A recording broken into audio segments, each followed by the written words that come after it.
Oi, oi. Hey. Hi. Hello, friends. Welcome. Oh snap, Spooky's here. Mod in the house. Hey, it's Ryan here. What's up, Ryan? Big howdies to everyone. Big howdies all around. Doing homework and listening, that's a good idea. Always stay on top of that. That shiz. Larita ASMR. I've never heard of that ASMR channel. What is going on, guys? Appreciate you being here. Remember to sound dark and not too happy. I could hear more happy in your voice last video. Yeah. I gotta get in my dark mode. Evil, scary, terrifying voice. Well, guys, this is a chill stream. As you can see by the title, we're trying something new here, if you weren't here last time. Basically, what is going on, and I don't know if anybody even reads the title, I kind of feel like I need to put it on the screen, but I didn't really feel like making a PNG file to go over top. But basically, I'm recording tomorrow's video. As you know, I release videos Monday, Wednesday, and Friday at 7 p.m. Eastern Standard Time on the East Coast of the United States of America. Legally Blind says, does it look like I know what a JPEG is? Maybe. I will teach you the ways of the JPEG. Now, so we are basically just going to go through 10 stories that are subscriber stories from the subreddit. Now, if you're not familiar with the subreddit and where people submit their stories to, you can go to reddit.com/r/letsreadofficial. One of the mods, I'm sure, can guide you there. Everything's also in the description. Just check the description for pretty much everything that would involve anything of me ever. And yeah, you can submit your stories there. Now, I've already got 10 stories selected, which were the top ones for the week. And yeah, got some good ones here. First one starting out apparently is a Crazy X story. I kind of do a dry read of everything as we kind of go along, and it's going to be a good time. I enjoy these because we can kind of just, you guys can see the back end of everything, and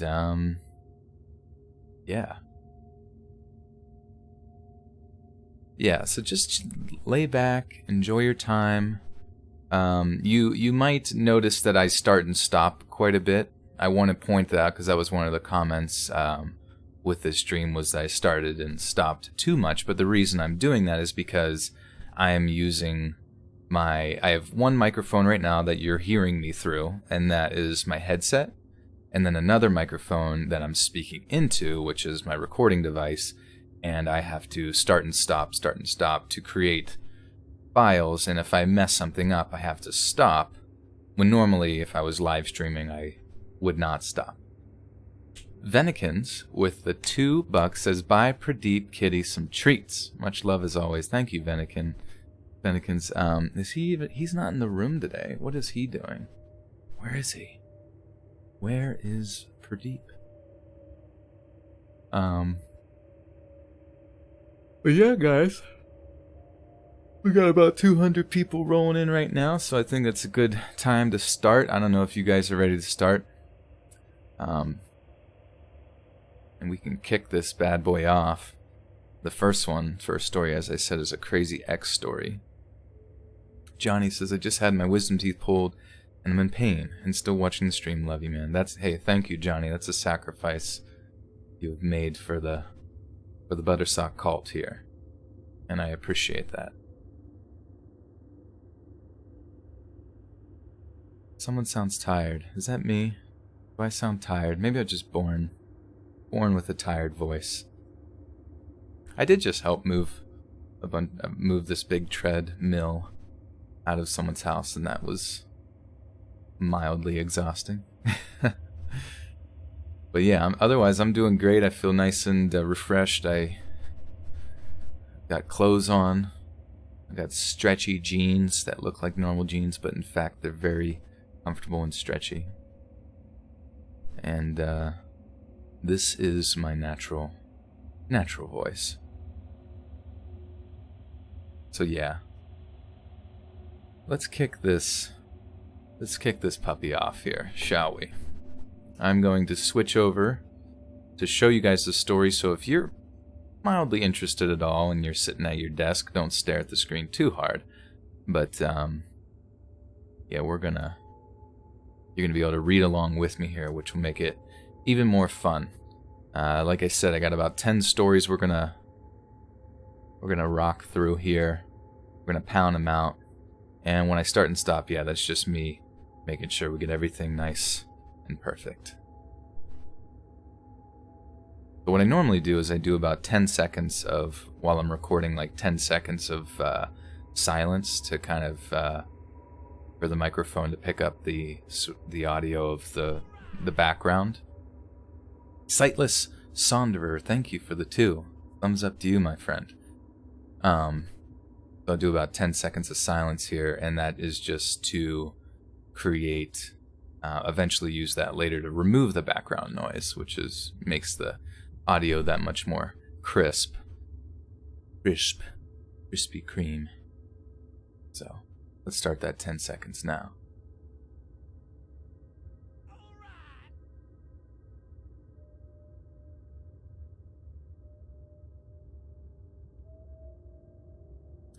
Leanne with the 5 says, "Are you all mic'd up like last time? Show us and let us determine if you are indeed all mic'd up." Yeah, I'm in my microphone suit. Got a microphone in front of my face. Got a microphone dangling from my face. Paralyzer G says, "Will there be giggles?" There'll be plenty of giggles. Maybe a swear word or two, so anybody who's not ready to get triggered by the profanity, I suggest you step outside. And then please come right back, because I need your presence here with me.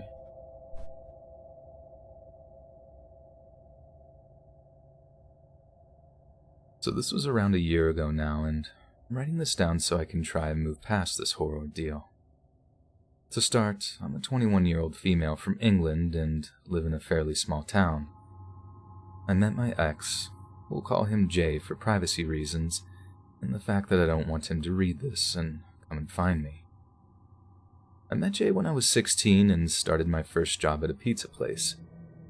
He seemed like a nice guy, but was in a relationship at the time and saw him purely as a friend. He used to give me lifts home when it was dark and even buy me cigarettes or food if I was strapped for cash. My relationship ended 2 years after, and I had moved on to work at a pub in the next town over, and Jay appeared in my life again after pulling up at the bus stop where I was waiting and offered me a lift to work. I gladly accepted, as it had been around a year since we had last spoken, and was happy to catch up. After he dropped me off at work, we agreed we would speak again and possibly meet up. After that, he paid me regular visits at work and asked me when we were going to meet up. We agreed to go out drinking one night with one of our mutual friends, and on that night out, one thing led to another, and we ended up sleeping together. He took me home the next day, and we continued to meet up regularly, go out in the car, meet up with friends, or just watch movies. Eventually, he started talking to me. Oops. Someone can do a counter. How many mess-ups I have.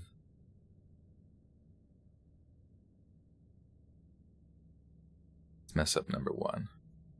Number 1. Missed a donation. Nina Love with the 5 says, "I really enjoy your channel. Keep up the amazing work." Thank you, Nina.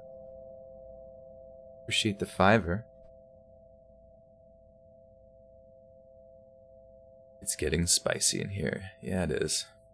A-Dub says, Let's Read to 500,000 subs. Please subscribe if you're not already." Absolutely. Let's do it.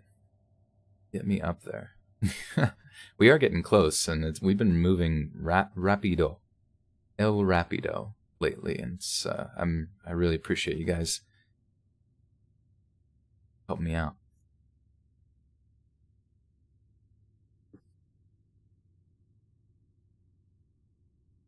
Eventually, he started taking me to work every day and taking me home, as he said he wanted to make sure I was safe.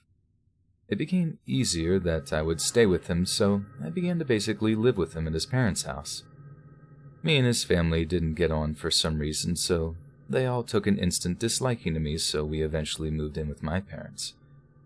We began to get...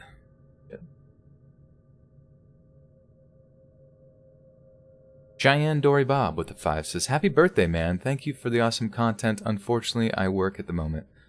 Oh. Well, it is not my birthday, but I do appreciate the little present there with a 5. Thank you. Express Animation Entertainment says, "Use songs from my non-copyright channel, please." Gotta make them nice and long, my friend.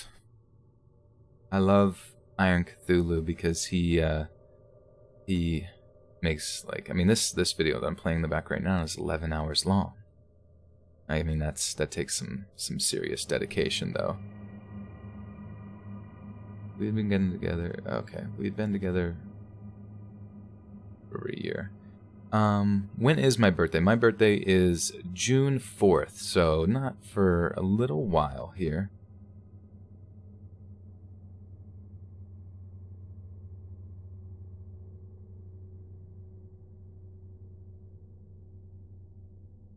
We had been together less than a year, but things were moving pretty fast.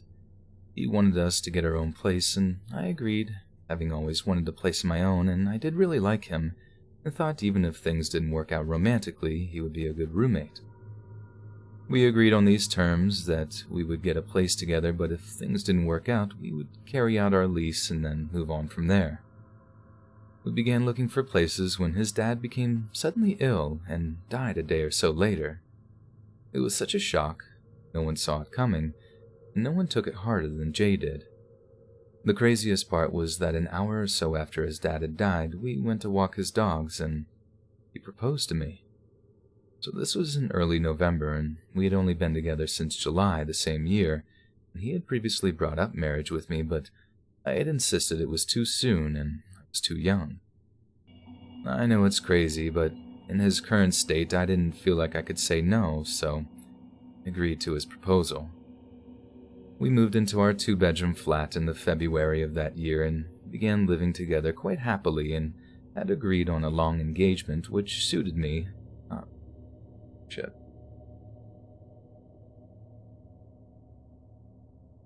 Suited me.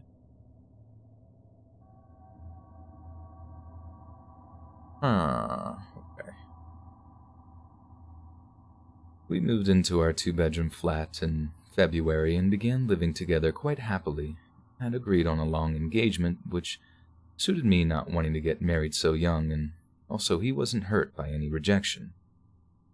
However, after a month or so of living together, I started to notice him change.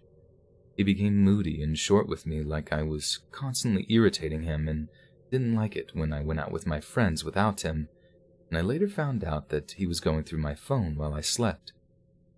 I just accepted what he wanted, as every time I tried to argue with him about things, he would apologize and say he was grieving his father, and would end up feeling sorry for him and guilty for getting angry. However, things soon got out of hand when I reconnected with an old friend. We'll call him P. He and I had fallen out a year before over our differences in his drinking habits. I worked with him, and he would often get drunk and not turn up for work, so I would cover his shifts. We got into an argument one day when I couldn't cover his shift and didn't speak for around a year. It was a pretty bad argument, but he got help with his drinking and reached out to me to apologize for his behavior. Jay didn't like this. He insisted that I didn't speak to P and would constantly look over my shoulder when I was texting him, and would become angry when I would be going to meet my work friends repeatedly asking me if P would be there. I reassured him that nothing was happening and that me and P were just friends, but one day he got furious when P called me in the middle of the night. He demanded to know why he was calling, and I had no idea. Turns out it was just a butt dial. He turned on me, insisted I was cheating, and proceeded to push me against the wall and demand the truth. I told him he was acting crazy and nothing was happening. He pushed me around some more before storming out of our flat and driving away. I rang my best friend for comfort, but didn't actually have the guts to tell her what had happened and just ended up having a gossip session. I told her we had an argument and he had left, but no details of the violence he displayed. Jay came back the next morning and apologized. I said it was fine, but he needed to watch his temper. And then we had a normal day and he took me to work that night. A few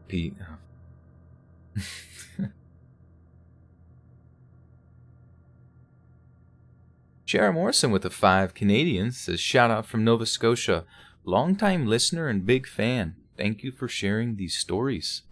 Oh god, that was supposed to be a Canadian accent and that just divulged into I do not know what. Lenny, you're a Gemini as well. Your birthday's on June 19th. Nice. Yeah, June's a good month.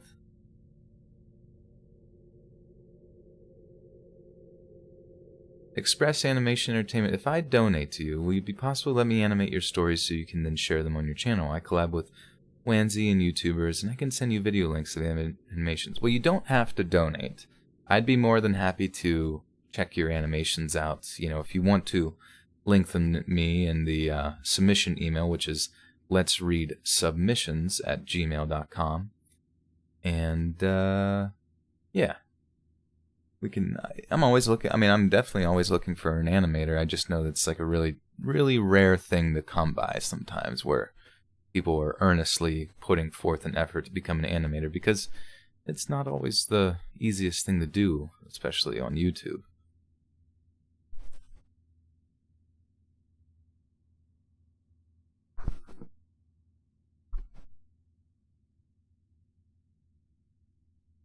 A few weeks passed before he was violent again, this time much more serious than before.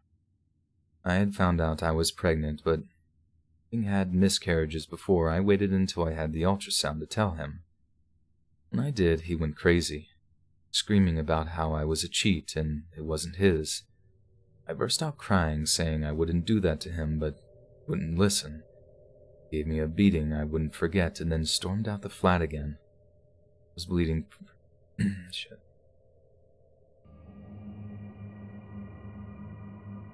I was bleeding pretty bad and in a lot of pain. I called my friend and she rushed over as she didn't live very far away. When she arrived, I told her what happened and then she confided in me that she was in a similar situation with her partner. I found out later that day that he fight... Oops, what are those words? I found out later that day that the fight we had resulted in me losing. Oh, Jesus Christ. It's scary. This is a heavy story right out the gate. Lily, you said the music. The music, does the audio and music sound good for everyone? I hope. I have the mic a little bit further away, and that's just so that I can kind of like wrap it around my pop filter that I have for my mic. Music's good, audio's good, sounds good. Sounds good. Okay. Sorry. Serious. I found out later that day that the fight we had resulted in me losing our baby. I was in pieces, but terrified if he could do that to me knowing I was pregnant. Surely he could do anything to me. Time went on with his violent behavior. He beat me and even assaulted me in ways I shouldn't describe. I told him I didn't want to sleep with him and... Oh, shit. Ricky Cole with the 1. Thank you, Ricky.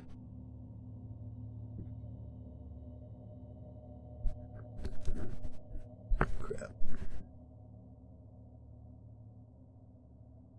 Venikins with the 2 says, hearing you goof while reading is so cute. Thank you for...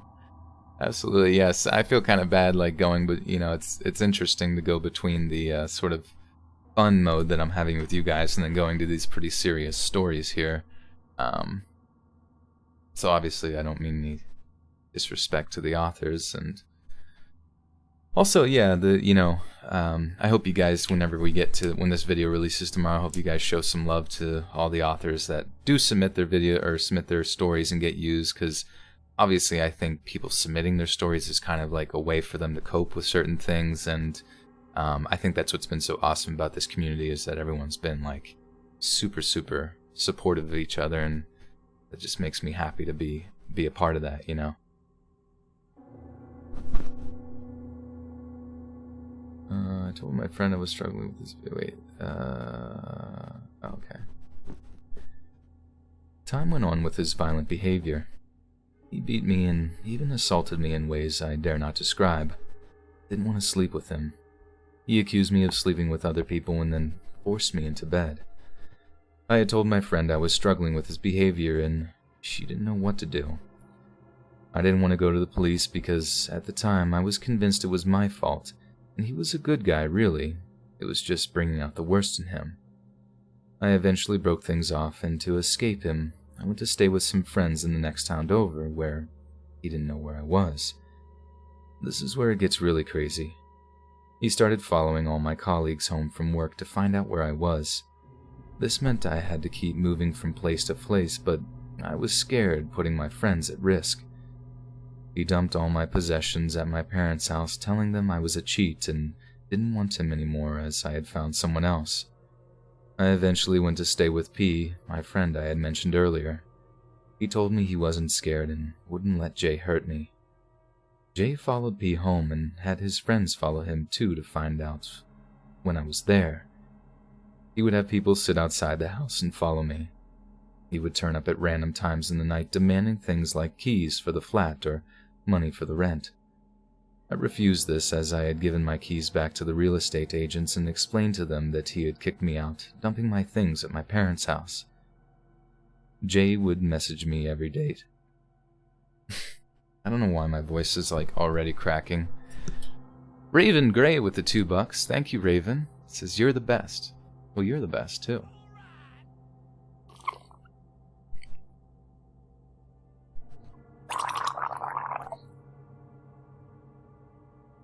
The best choice of story for live stream. Well, these are the stories going in, my friend. We're doing a total of 10 stories. And, yeah, these are the ones that everyone voted for in the subreddit. Oh, yeah, sorry. I, was gargling water. Missy says, Joel, be my nurse, I'm sick. What can I get for you? A warm pudding? Jared, I do have a subreddit, so yeah, it's reddit.com/r. It's Let's Read Official is the subreddit. And yeah, you can submit your stories there and all that good stuff. This story is a little bit heavy. So funny, the subscribe to PewDiePie thing has been blocked as spam. Which I just find funny that's like YouTube has decided that. Nurse Joel ASMR roleplay. That's what we'll have to do next. Subscribe to PewDiePie. Subscribe. What about Markiplier? Do people still like Markiplier? Or is he just not? He's old news, huh? Even though his channel has over 100 million views a month. Your pet mice recognize my voice, come out their little house to listen. That's amazing. Mr. Wheatweg with the 2 says legendary voice in action. This is it right here.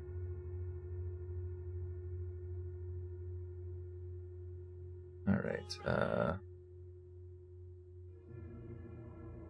Jay followed P home and had his friends follow him too to find out when I was there. He would have people sit outside the house and follow me. He would turn up at random times in the night demanding things like keys for the flat or money for rent. I refused this as I had given my keys back to the real estate agents and explained to them that he had kicked me out, dumping my things at my parents' house. Jay would message me every day saying horrible things like he was going to make me pay and I would regret this. Also, I would get messages or calls from his mother and sister giving me abuse and saying things like they would come get me. He came into my work a few times before the manager banned him for being there whilst I was working. So, he just hung around outside my work waiting for me to finish, when he would hurl abuse at me and call me names. He demanded money off me for quite some time, and I eventually moved home with my parents, but I'm too scared to move out of my own place for fear of him finding me alone.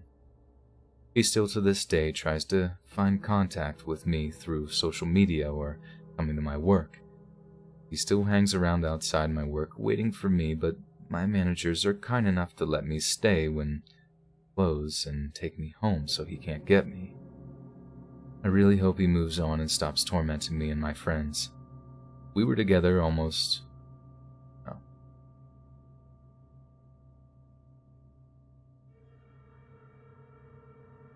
We were together...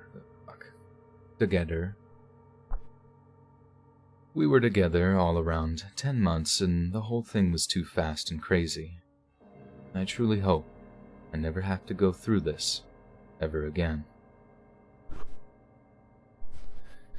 Yikes. Yeah, I mean, you would hope by that point that they would have, I don't know, gotten like a restraining order of some sort, especially if the person is known to be violent.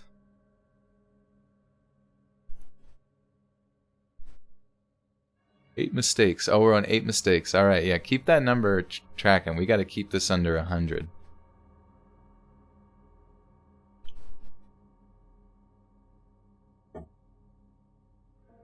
What, how many mistakes? So that's 10.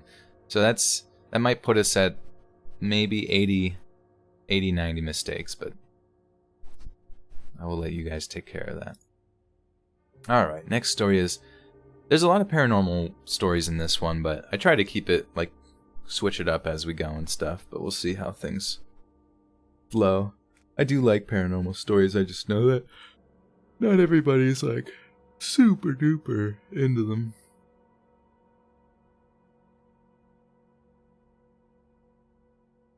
Do ASMR reading, mostly joking. I thought about it. I mean, I have an ASMR channel, which is like in the Let's Read ASMR, and it's in the side thing. But I only did a few videos because I had like some extra time on my hands for a while, but now I don't really, so I haven't really found the motivation to get back into the ASMR. And it's not like ASMR is like a big passion of mine or anything like that, so most of my creative outlet, I guess, just ends up coming through the normal Let's Read page and stuff.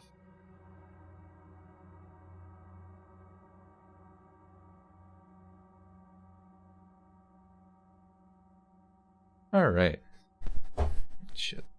Hanging and stuff.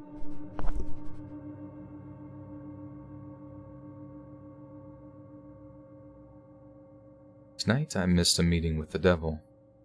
I'm just going to start by saying that I'm fascinated by the paranormal and unexplained mysteries. One of my favorites is the case of Robert Johnson. It's important that you know about him in order for my story to make sense. So I'm sure we've all heard about musicians making a deal with the devil, but perhaps the most famous of these cases is that of blues legend Robert Johnson. Between 1936 and 37, Johnson recorded 29 songs, which would go on to become most of Maryland and her makeup with the $2 says, "You deserve way more subs. I love hearing your voice." Thank you, Marilyn. And Johnny Rebel with the 2 says, "I can hear the music."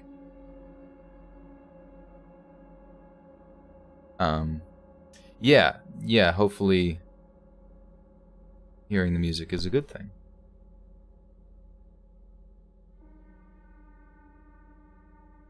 But thank you guys for that.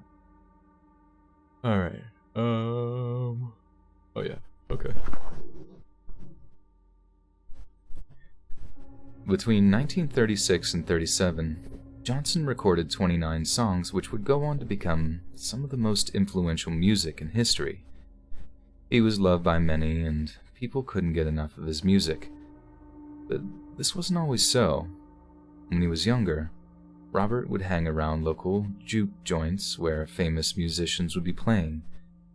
During rest periods, he would beg them to let him play their guitars, and when they did, he got a lot of complaints about the noise he was making. No one liked his music or his singing, and they made fun of him for his lack of talent. One day, Robert had had enough, and after he was mocked by his own father, he ran away. 6 months later, Johnson returned.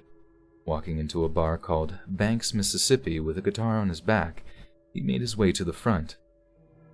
Musician Eddie House recalls asking Robert, "Boy, now where are you going with that thing?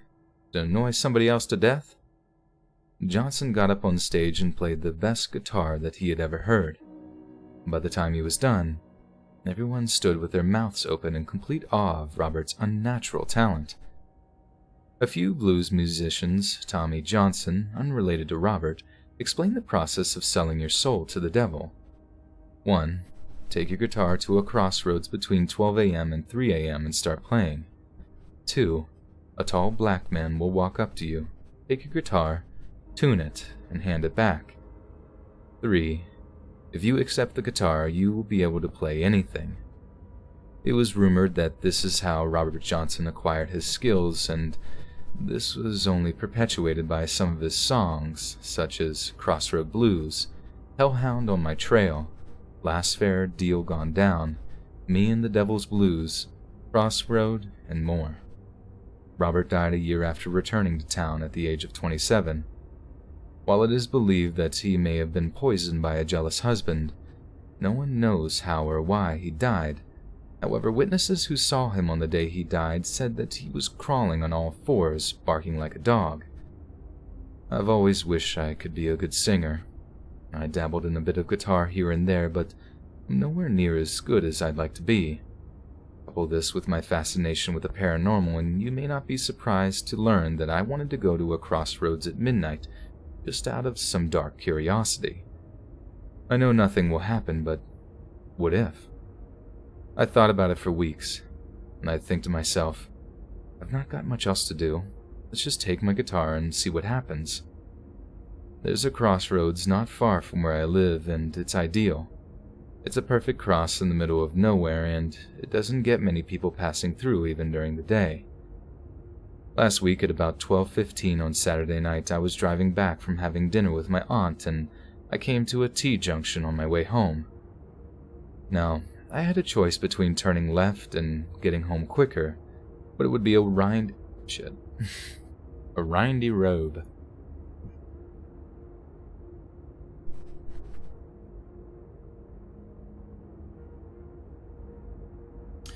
Can you do more Satan stories? Easter falls on my birthday this year, and I need preparation for Jesusings. 1.32. Oh man, sorry I'm so tired. I don't know why I'm tired.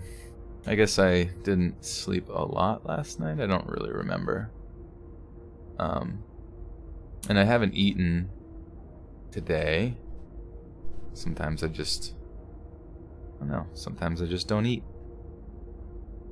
Not a bad thing. The thing I'm not going to take a break, but the thing I could order pizza. Is tempting. I think sometimes people forget that, like, I mean, unless you have, like, diabetes or something or any other blood sugar issues, but, like, humans don't really, like, eat, or, you know, evolutionarily speaking, or maybe not even evolutionarily speaking, but just, like, you know, just biology speaking, like, humans aren't really supposed to eat all the time, like, whenever most of your blood is, like, when you eat, you know, you have to digest, and if you're in a constant state of digestion, all your blood is going towards digesting, where maybe potentially your blood could be used to do other things, like, you know, heal your gut, and go through, you know, the healing process.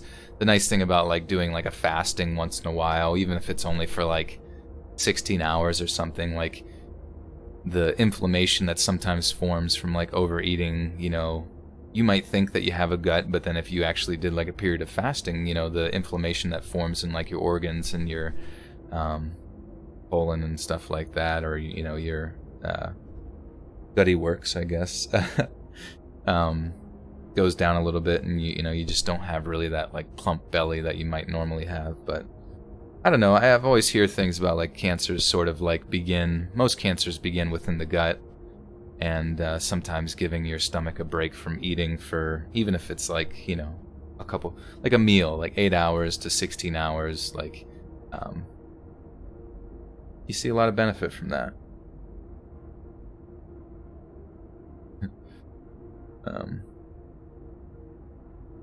So yes, that was my ramble. And it's funny, like I've tried. Sorry to ramble on more here. I know you guys want to hear stories, but I've tried like longer periods of time of fasting, and it's like weird. It's like honestly like a really, really weird thing. Like your body is just like, you're so hyper aware. You literally just like, it's not that all you can think about is food. It's just that like, I don't even know. It's almost like you have this sudden burst of like, it's not necessarily anxious energy, but it's just like I don't know, like maybe you took like an Adderall or something like that. I don't suggest it, but or you're just like, everything just becomes more. All the stimulus just like picks up, and I guess that makes sense. Like humans would probably require that sort of biological response to be more aware of their environments whenever they're hunting or gathering or whatnot, you know. And yeah, but it was a weird experience, and you know, if you decide to give it a whirl, I don't think it would be the worst thing ever. There's a lot of good videos that kind of teach you about how to do it appropriately, fasting and that kind of thing, because you want to make sure that obviously you're getting enough water, and then also like you want to make sure that your electrolytes are in relative balance, you know, such as, from what I was reading, it was like Himalayan pink salt. You put a little teaspoon of that in your water every morning, and yeah, it's helps to replenish your sodium and various other electrolytes. And yeah, Saggy says she skips breakfast a lot. Like people, you know, like people always say like breakfast is the most important meal of the day. In all reality, like it doesn't really matter. You know, like your body is going to use the energy when it gets the energy, and maybe you eat breakfast and then you don't eat a late meal or something. Obviously, eating a late meal kind of puts you in a scenario where you're not going to be using it for anything such as activity, so it's just going to kind of be more easily translatable to fat, I guess. But if you miss breakfast, I don't think you should look at it as like a mortal sin, like how the Kellogg's would lead you to believe you got to eat their, you know, cow oats every morning. But I do love me some Captain Crunch. Alright, sorry. Let's move on. Now, I had a choice between turning left and getting home quicker, but it would be a windy road with a lot of turns and junctions, or I could go right, which would mean an extra 10 minutes, but it's pretty much a straight road and would mean passing by the crossroads that I've been thinking about a lot recently. I decided to turn right. God damn it.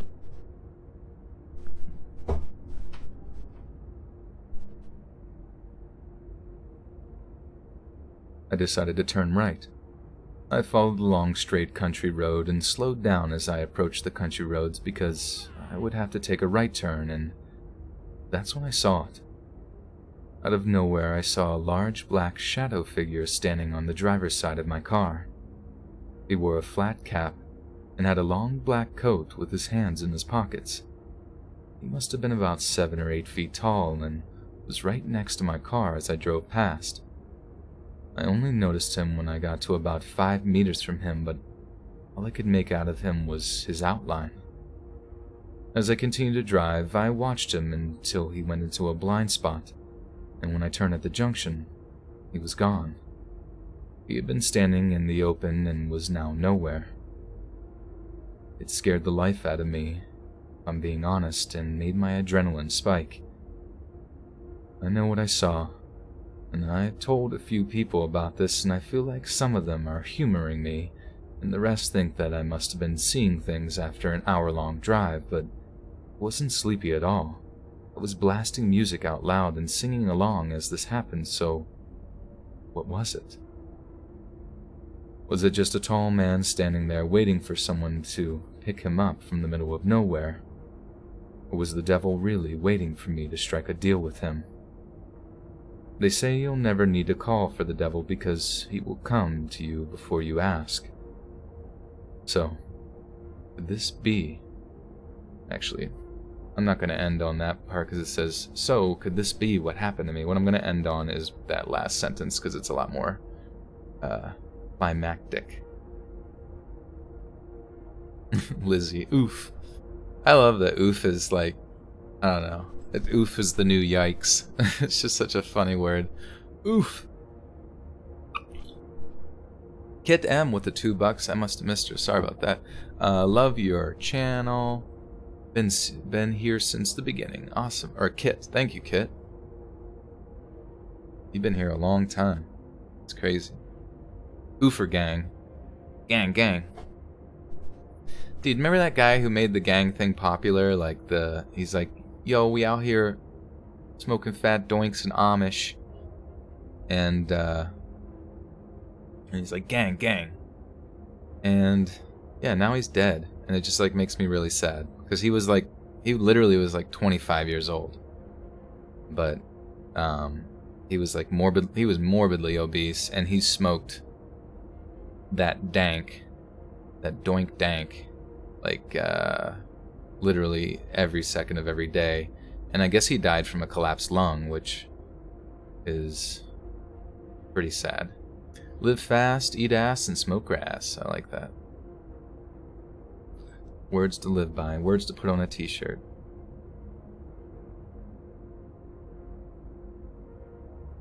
They say that you'll never need to call for the devil, because he will come to you before you ask.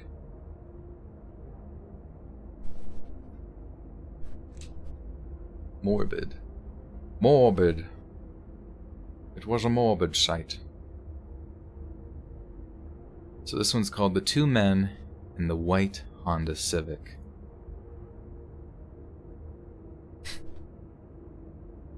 Two men, one Civic. Gonna do more cryptid stories next week or month. Yes. I would love to. Maria just hit her head, guys. This is bad news. Can I do a Scooby-Doo impression? What's Scooby-Doo sound like? He's like, Rinky's Raggy.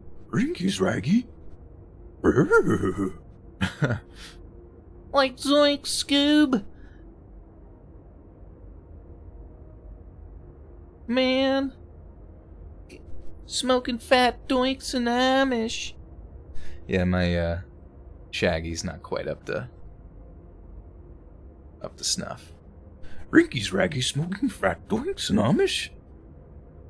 It's going to become, what's his name? Cookie Monster. Mix between Cookie and Scooby-Doo. What are my top 5 impersonations? Honestly, I suck at I mean, I don't suck at them, but some of my friends are so good. Oh yeah, it does sound like Yoda. Smoking fat doinks. Or no, God. Fat doinks. In Amish, you smoke.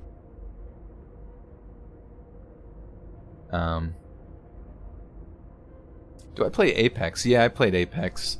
Apex Leggings. It's been an interesting experience so far. I like that it's, you know, it's a good battle royale, I guess, or whatever. I'm not like huge into battle royales. I sort of despise them, mainly because I just hate like going through the whole process, like loading in, getting ready, yada yada yada. Then you loot for a while. Maybe you don't loot for a while. Maybe you just like drop in a hot spot and like have to fight a bunch of people and immediately get wrecked, and you're like, oh my god. Then you go back to, and you just get like, repeat that process over and over again. And obviously at the end of the day, it's like, get good is the answer to that. But sometimes I'd rather get good by like experiencing the mechanics of the game like over and over again through like a respawn system. I love the ballistics in PUBG. I know PUBG was kind of like the OG of battle royales or whatever. It's so funny how like fast people go through games. And yeah, spoken like someone who sucks at battle royales. I do. I'm so bad, especially Fortnite. I don't know. Like to play a game, like I have to like find like a deep. This is gonna sound weird, but I have to find like a satisfaction in like getting the getting frags, getting kills and stuff like that, because like I kind of hate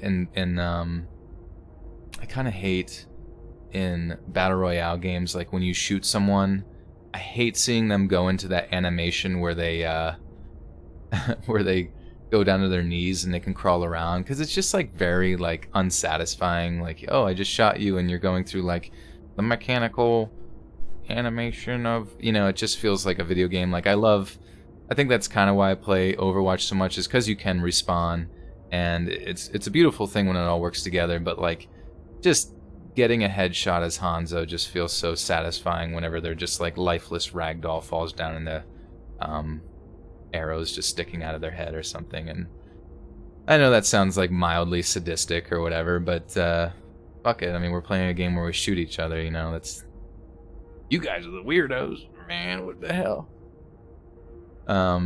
Hand soap, yeah. I am a hand soap main. Also, there's a new, if you guys are Overwatch fans, there's a new healer that is out now who's pretty neat and kind of mechanically cool.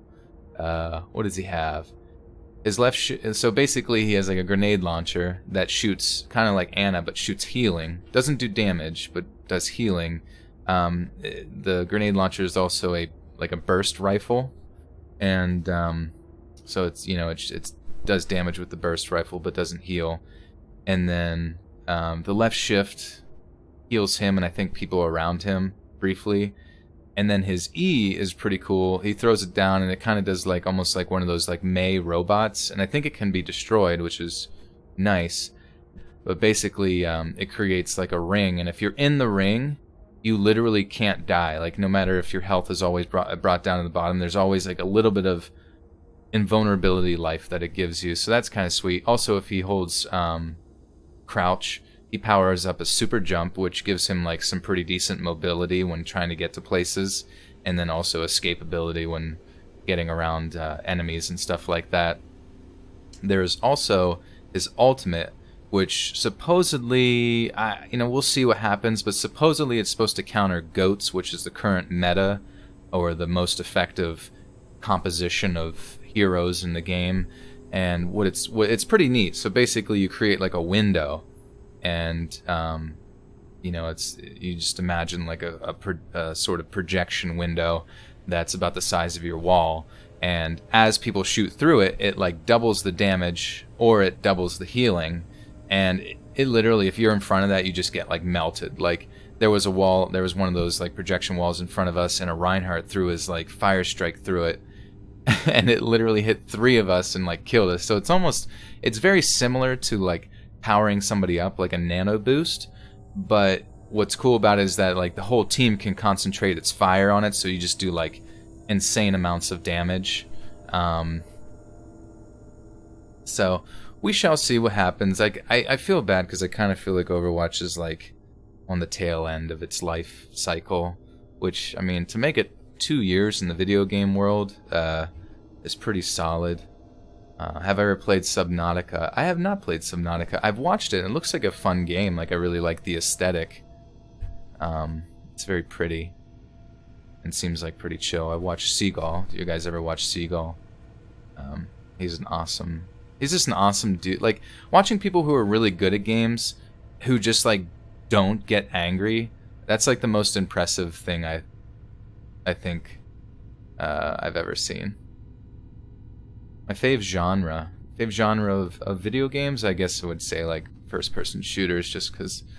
But, yeah, I mean, I definitely love playing Skyrim and things like that.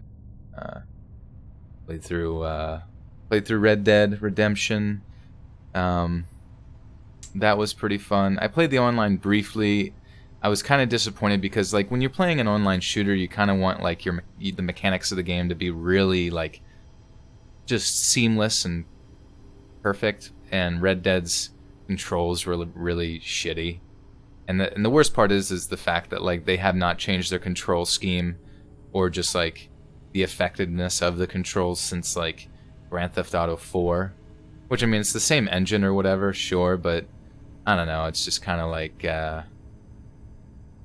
like disappointing because, you know, I think Rockstar would kick ass if they made like a I don't even know, like a military type shooter, you know, that was like very tactical.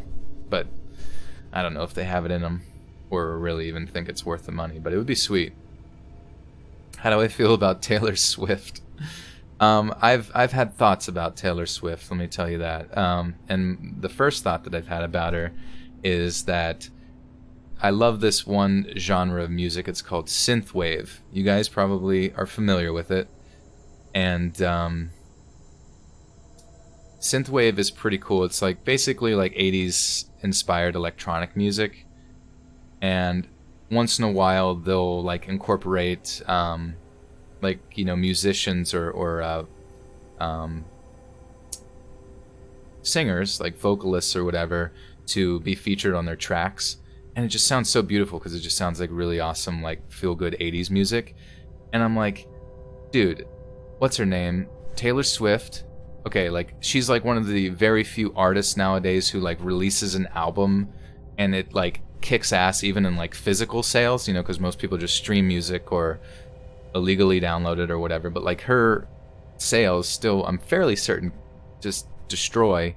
So my thought was like, okay, she finds like a synth wave artist, finds a synth wave artist who's, you know, maybe a few of them, to compose you know, various instrumentals for some tracks throughout her whole album, and then she does all the vocals, and now all of a sudden she's like kind of like reimagined herself away from like the sort of country pop, you know, subgenre, which I'm not like a huge fan of or whatever, and now she's broken into a whole, like she not only has broken into a new untapped market, but she's just brought like a huge amount of people into that market that would then lift up the other synthwave artists and that kind of thing. And I'm like, man, that would be so sick. But obviously I don't even know why I had those thoughts. Like I'm having like, you know, like creative dreams, but for other people, you know, it's just funny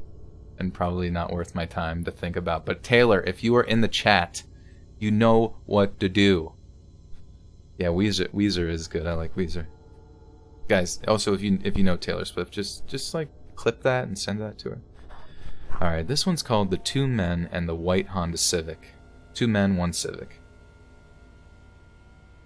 Taylor, please leave a like and a subscription. So something weird happened to me the other day, and I'd like to share it here. Jesus Christ. For some backstory, my name is Tom, and I'm not going to share my last name for privacy reasons. I live in a very rural part of Pennsylvania where a bunch of coal mines used to be. I live in a neighborhood of houses where each house is about a quarter mile or less away from each other with dense woods in between each house. My street has 10 houses, including my friend Sam, or Samantha's house, who is a part of this too. She is my closest neighbor and friend. We hang out a lot, and in this story, nothing different was happening. We met up between our houses at a tree that we engraved our names into a while back. Anyways, we met up and walked towards her house's direction because that's where the town that we are on the outskirts of is. As we walked, we were talking about Bigfoot. We both believed in stupid urban legends. I teased about the Jersey Devil or the Slender Man or a skinwalker attacking us, and it always scared her, which was amusing me. A noise could be heard behind us. It was an engine of a vehicle. I turned and saw a white Honda. Shit. Did it? Also, not like it's a huge deal or whatever, but if you guys do submit a story, please put paragraphs. Please do paragraphs, not just like one big wall of text. It's easier on my brain. I just like can't, I don't know, sometimes looking at a big wall of text, I just like can't process it in my tiny numbskull. Ashley with the 5 says, I love your channel. I love listening to scary stories and listen to a lot of true scary story channels in my spare time, but yours is my fave. Thank you, Ashley. Appreciate that. Yeah, I think, also, if you guys haven't checked it out, I did a really small, like, maybe, like, one paragraph collaboration with, Lazy Masquerade, related to some creepy phone calls that you guys might find interesting. And I love Lazy. He does great work on his, like, sort of almost investigative work, and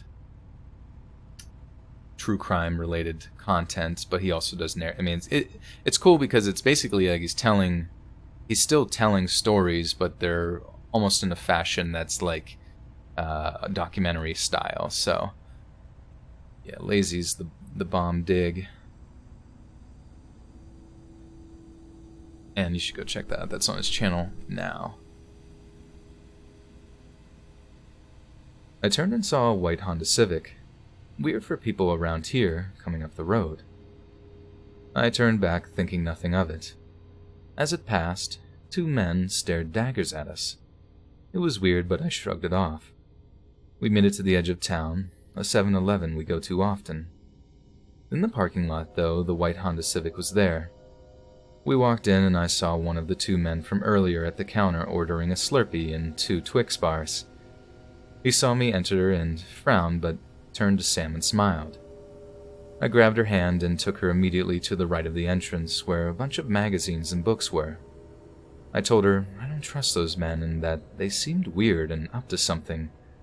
I told her about the smile, and she took me a little bit more seriously and told me to loosen up a bit and to not worry about it. Well, I didn't listen and kept on worrying about it. She walked past the entrance again towards the Slurpee machine.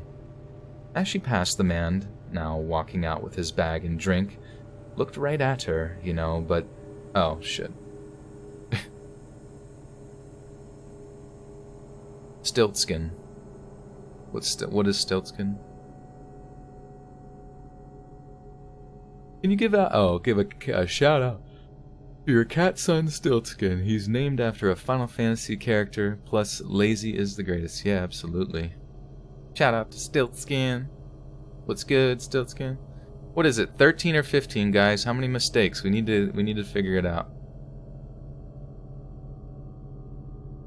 Wait, crap. As she passed the man, now walking out with his bag and drink.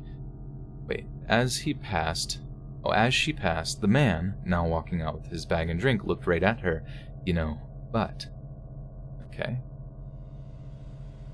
As she passed the man, fuck, I literally fucked it up as soon as I started. As she passed, the man, now walking out with his bag and drink, looked right at her, but. It disgusted me, and I looked at him like he...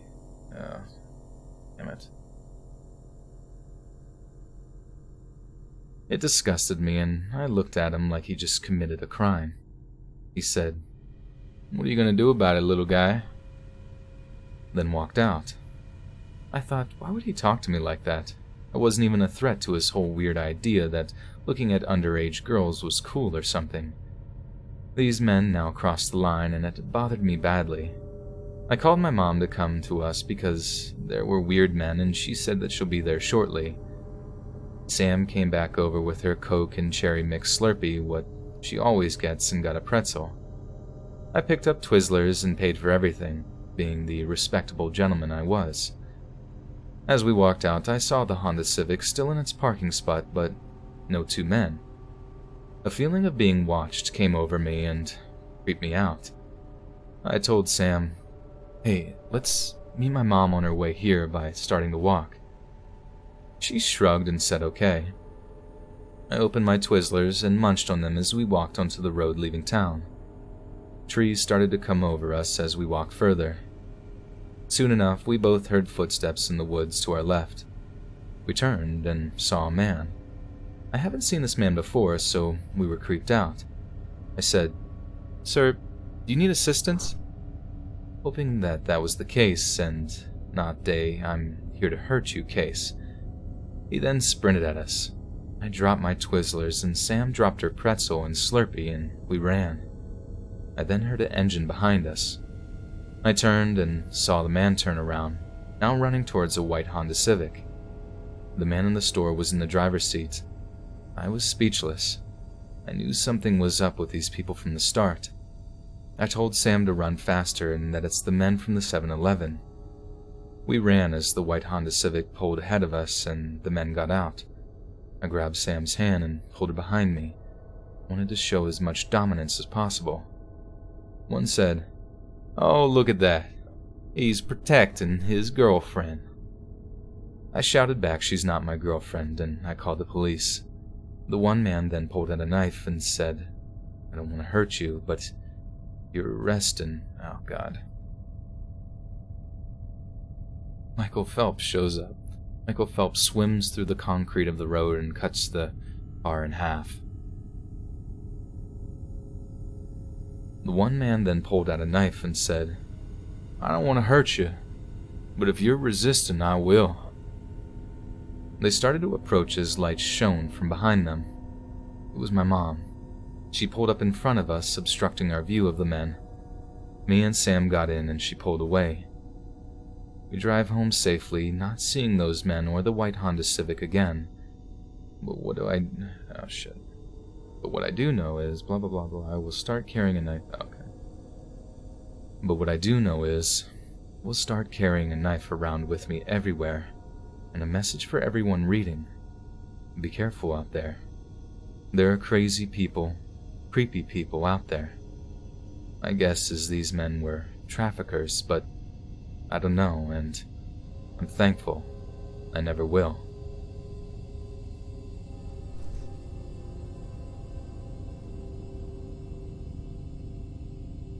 Alright, we're up to 19. 19 mistakes. Your voice is like a sharp blade cutting butter. Cutting it like an anime ninja. I'm gonna change my channel name to Anime Ninja.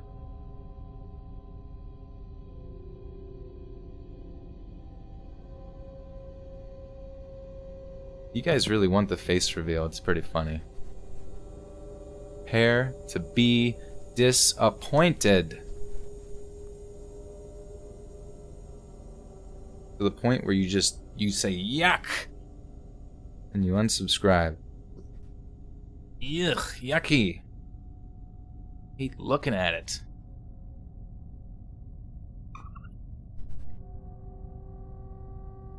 But if you join the Discord, which one of the mods will link, and it's also in the description, you can go to the Selfies channel, post a picture of your face reveal, and we will tally those up as individual people. And if we get to 1,000, I may or may not, even though I will be held at knife point, show my face. Give us your eye color. Rainbow eyes. Thank you, Lizzie. Alright, so this story actually looked kind of interesting. It was about war, so I was like, oh, this should be good. This should be good.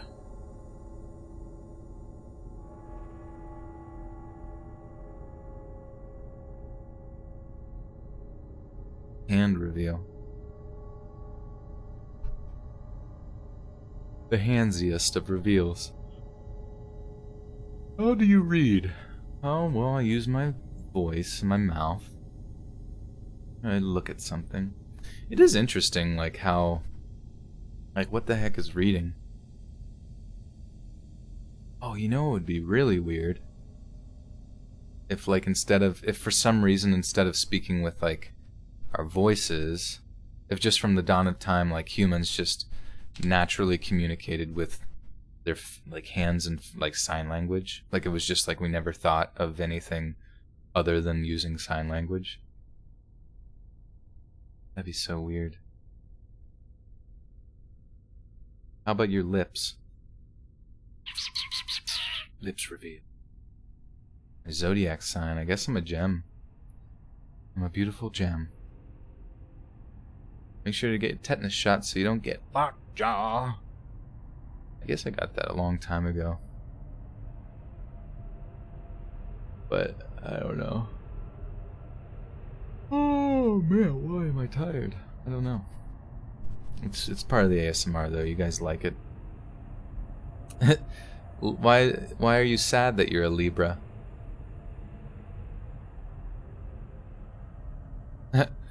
That moment myself and a fellow gamer sent each other pics and now it's not the same.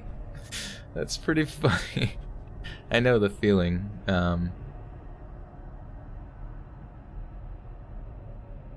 Where you just like, or when you see somebody, all of a sudden everything is just completely different for whatever reason. Danny DeVito has joined. Oh yeah, I do enjoy the cancer symbols. 69, bro.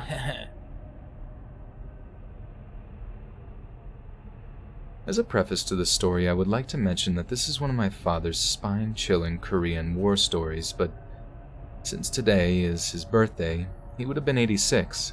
I thought this would be a good time to share it. During the Korean War, my father was a medic on the front. Basically, he described it as dodging non-stop onslaughts of explosions and bullets while trying to help as many fallen soldiers as he could, while listening to their agonizing screams of, "Medic, medic." Most of the time, there wasn't even anything he could do for them, so you can imagine the trauma he went through. One night, many years ago, long before he died, he told me a story that... Shit. Oh, the cancer symbol is supposed to represent boobs, but it's 69. It's like perfect. It's freaking perfect, dude. Booty, booty, booty, booty rocking everywhere. How old am I? I am 28 years old. Nah. But it's funny because I'm 28, but I feel like I'm in better shape than I was when I was 18, so it's kind of sweet. Always get better. You suddenly turned into a 13-year-old boy. Out of nowhere. Transformed.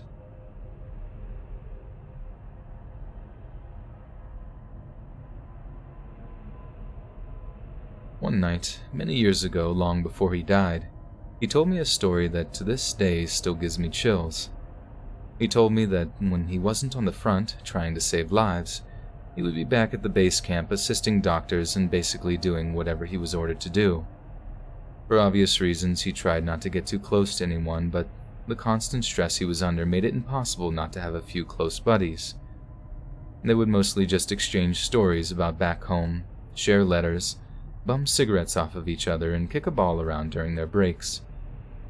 According to my dad, one of the most dreaded assignments was a night duty in the foxhole, especially during the winter. He said the cold, hard ground was like lying in an icy tomb, and given the near-death experiences he suffered on a regular basis, the idea of climbing into the hole was a nightmare in and of itself. Inside the hand-dug holes, the temperature could get well below zero, but with the combined body heat of a few men, it was far warmer than outside. Once inside the foxhole, the next worst thing was going back out to pee. He and his buddies would take secluded turns that were pretty well spaced out so they wouldn't be moving around and making too much noise. Stealth and silence were essential to survival, but he had been with this group for a while and they made a pretty good team. So, he told me that one night it was particularly cold. Straight up freezing with— oh god, why did I say straight up freezing? Straight up freezing, man! This damn right freezing, but that was my on-the-fly alteration. So he told me that one night it was particularly cold. For the first time, he had decided to forgo drinking some of his water rations that day so he wouldn't need to pee and just skip his turn crawling out of the foxhole to relieve himself. The night went by as expected, cold and uncomfortable, eyes and ears fixed for anything oops.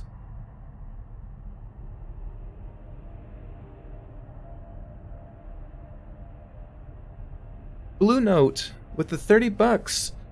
I just had to sit for 30 minutes waiting on the phone for my bank to answer a small question I had, so I decided to keep your stream going.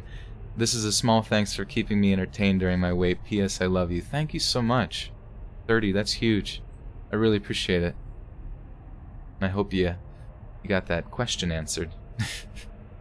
And banks, anything bank related, government related, like just anything that where there's like no motivation for them to move any faster is just so annoying. Yeah, big donation hype. Yeah.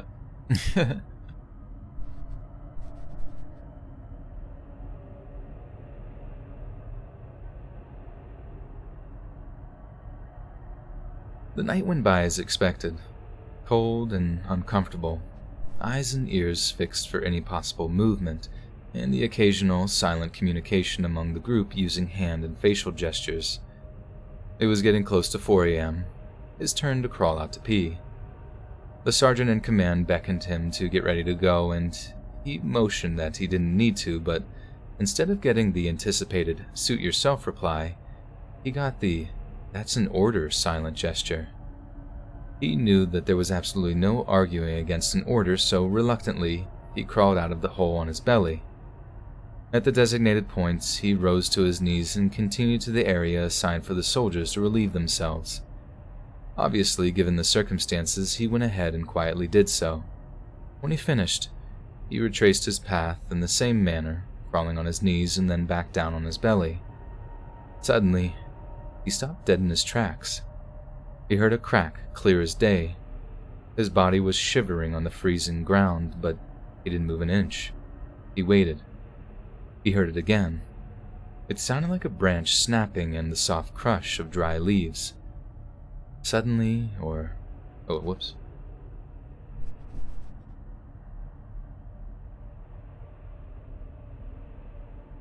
something or someone was definitely out there. He couldn't decide if he should just sit tight or try and make his way back to the foxhole. He calculated that he was no more than 12 or 15 feet away from the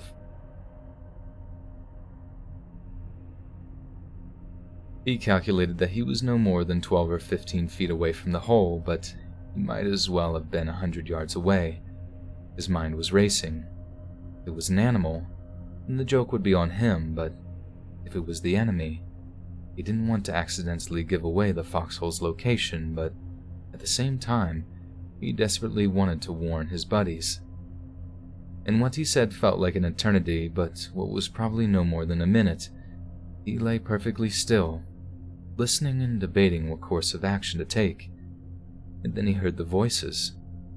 They were extremely quiet, but loud enough for him to hear Korean. It sounded like they were moving away from his position. He was overwhelmed with relief, but kept his cool and quietly started crawling back to the foxhole, all the while trying to imagine the best gestures to use to let his group know what he had just witnessed, and that the enemy was near. The moon was bright enough to affect his vision when he crawled back into the foxhole.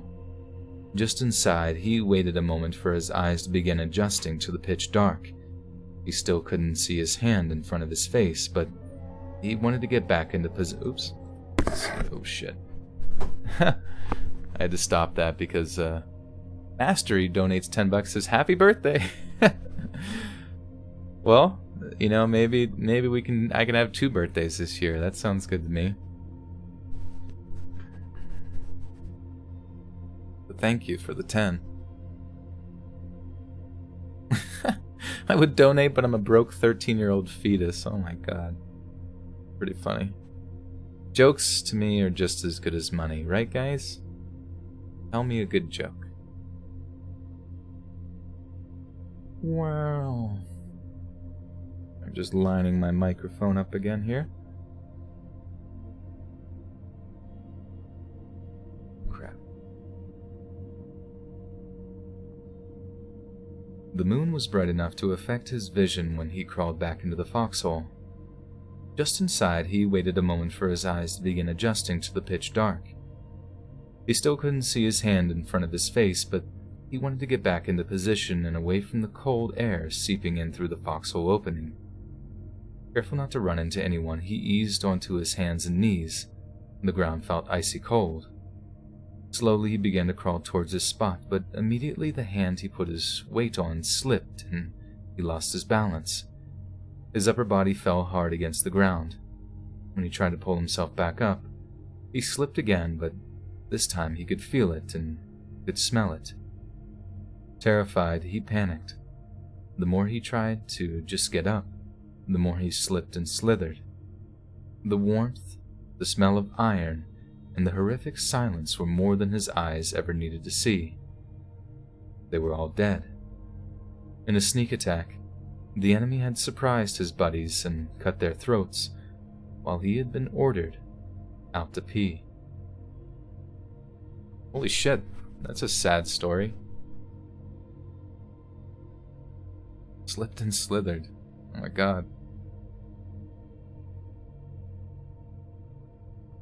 Yeah, that sucks. Yeah, war stories are some of the saddest, I think. Sneak 100. Oh my god.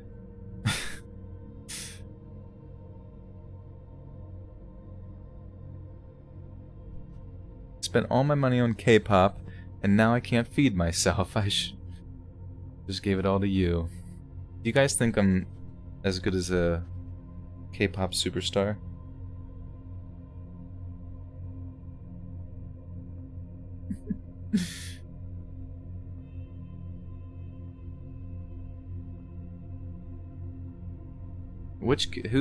Who's your favorite vampire ventriloquist doll, aka K-pop artist?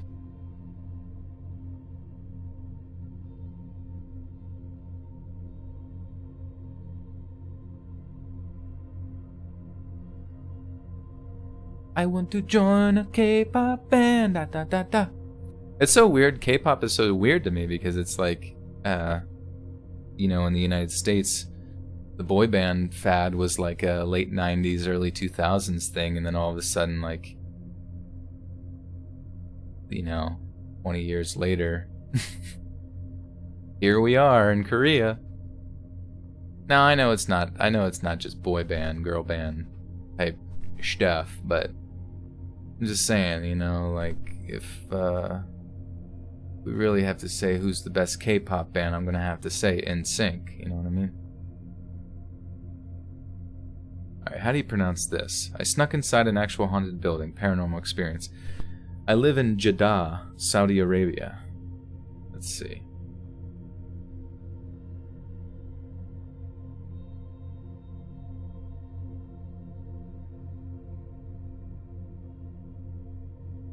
Jeddah.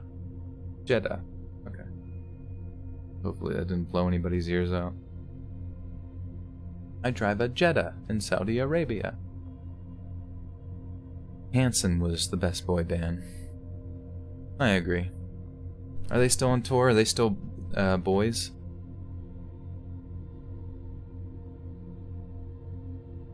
I live in Jeddah, Saudi Arabia. It was a Tuesday night.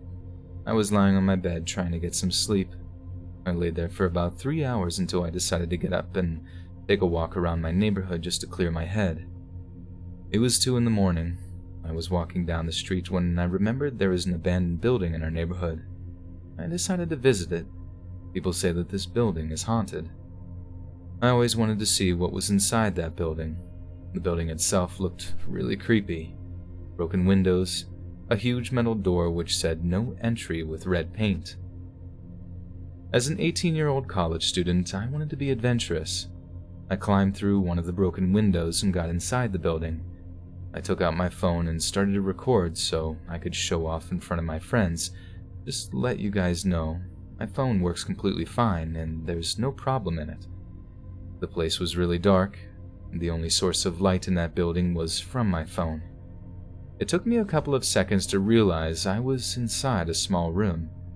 I walked out the door into the hallway. It was an apartment.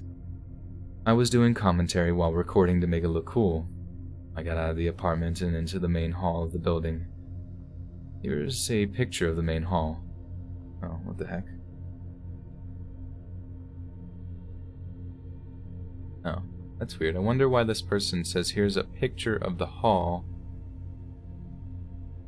but there's no picture. Now, 98 degrees. I'm gonna tell you about them. I mean, when I was in 5th grade, when NSYNC was really popping off, I definitely liked NSYNC. Wasn't a big Backstreet Boys fan, but I was more about that Limp Bizkit, you know? Fred Durst. Come on. Give me that nookie. Cookie, ookie, ookie, yeah. Stick it up your yeah. Yeah. Hanson gave me ear cancer, yikes. Alright, okay, so there was a picture. Oh yes, okay, we'll skip that part. Stick it in your yeah. Yeah. Rolling, rolling, rolling, rolling, yeah. Okay. I got out of the apartment and into the main hall of the building.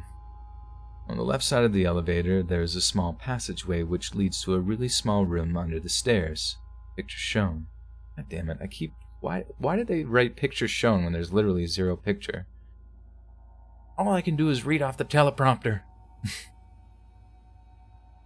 On the left side of the elevator, there is a small passageway which leads to a really small room under the stairs.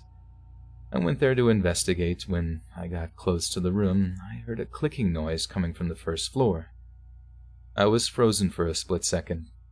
I walked back to the main hall, still recording.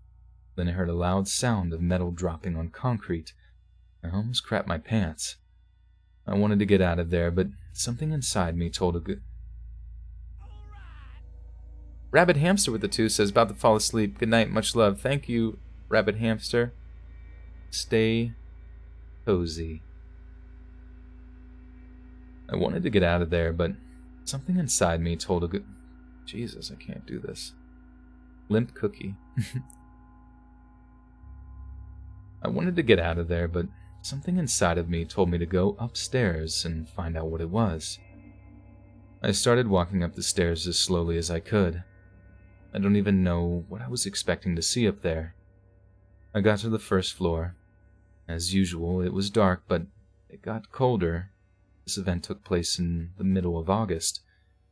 It was hot outside. I'm into paranormal stuff when I suddenly felt cold. Wait, what the hell? What does that even mean? I am into paranormal stuff when I suddenly felt cold. Oh, okay. I got to the first floor, and as expected, it was dark, but got colder. Now, this event took place in the middle of August. It was hot outside. I'm into paranormal stuff, and when I suddenly felt the cold, I knew this place is not a joke. I should have turned back, but I wanted to see where that sound had come from. There were 4 apartments on each floor. I investigated all 4 of them and saw nothing. A chill ran down my spine when I realized that the whole first floor and the ground floor is covered in sand. There's no concrete, and no sign of anything metal. The cold temperature on that floor and the fact that I was alone gave me the chills. I hurried down the stairs, made my way back to the apartment, got out of the window, and ran my way back home. When I got home, I drank gallons of water, calmed myself down, and took out my phone. I wanted to hear that sound again, so I played the video, and, to my horror, the audio in the video was messed up. My commentary wasn't there at all. Like I said, there was no problem with my phone. It works fine. I was so scared that I couldn't sleep that night. I told my friends about it, and they told me that it was really stupid to go inside that building alone. I didn't delete the video. I decided to keep it as a memory. Fast forward to December, I was going through my gallery and I came across that video. I decided to play it. I moved forward to the part where I heard the sound, and surprisingly, that sound is clearly heard in the video. I don't know how, but it could be heard clearly. What the fuck is going on? I swear to God, this person like literally stole this story from another, from somewhere else, because it says, here is a small clip from the video. And then the poster, Dorsh Ash or whatever, says, I'm sorry, I cannot upload the video here or post the picture here. If Let's Read Official agree to read the story on their YouTube channel, I would definitely send the picture. Mastery donated $5. Thank you, Mastery. No comment.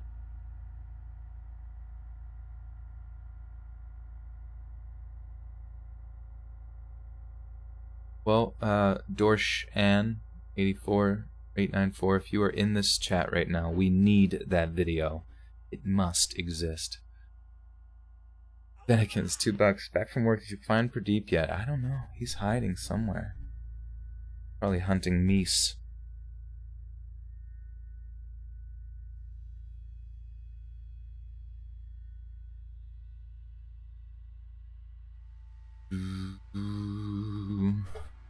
It's tough using these kind of stories because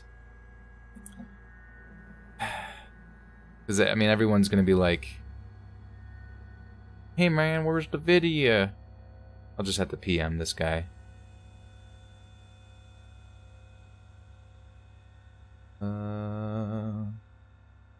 Let me DM him right this instant.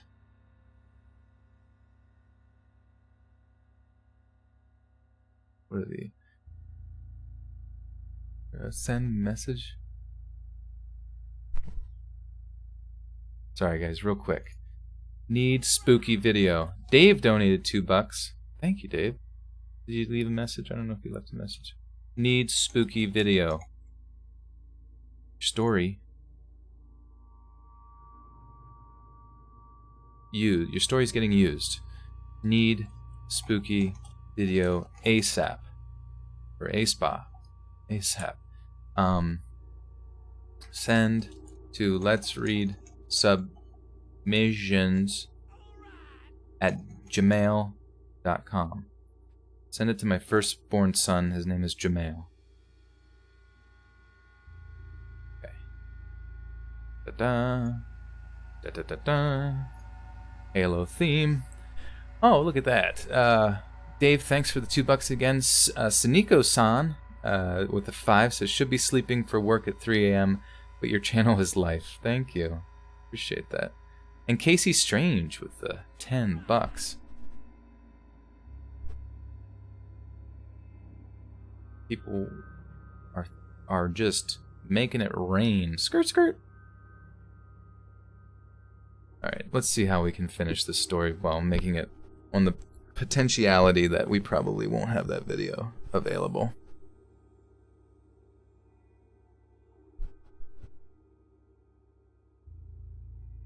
Okay. I was going through my gallery and I came across that video. I decided to play it. I forwarded it to the part where I heard the sound, and surprisingly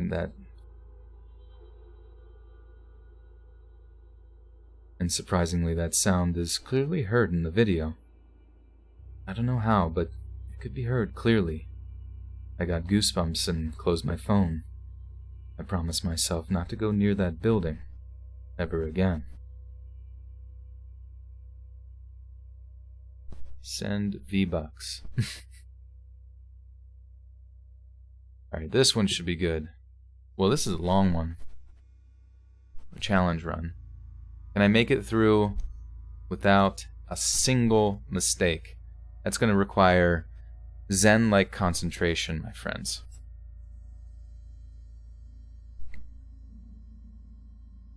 Bulb. Is it becoming harder to find new and good stories? I mean, the tough thing about my, like, I want to use, I really want to use, use subscriber stories. So I have my subreddit for subscriber stories.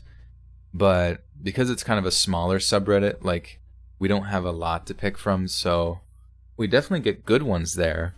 But it's just tough sometimes to,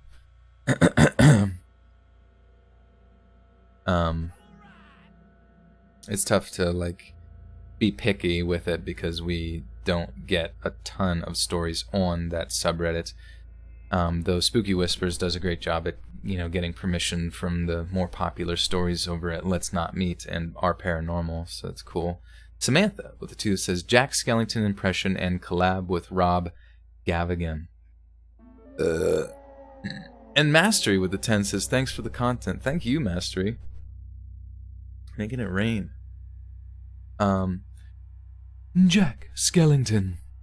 I feel like that's how he talks. Like, I only remember Vaguely how he sings. He does it like this. Maybe What's this? What's this? What's this? What's this? But I'm not sure who Rob Gavigan is. It sounds like Jim Gaffigan almost a little bit.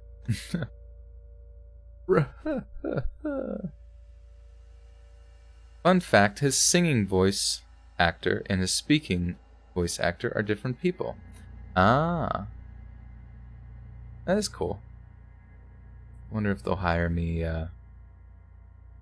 as to do both. And the remake. Gotta do a remake for everything nowadays. Goodness gracious. Daniel Holguin. Sorry. Holguin. With the $10. Thank you, Daniel. And Dawn Marie. Hi, Dawn. With the 10 from Canada. And a big heart. Big heart to you guys. Thank you so much. Okay. Let's see. Can I do it, my friends? Can I make it through this story unabated? Is unabated the right word? And Canadian dollars. Canadian dollars all have a little bit of maple syrup on them. They're just a little bit sticky. I've never picked up a Canadian dollar that doesn't have a mild amount of stick on it. And they smell nice. They're sugary. You can lick them. Don't lick them. You'll get sick.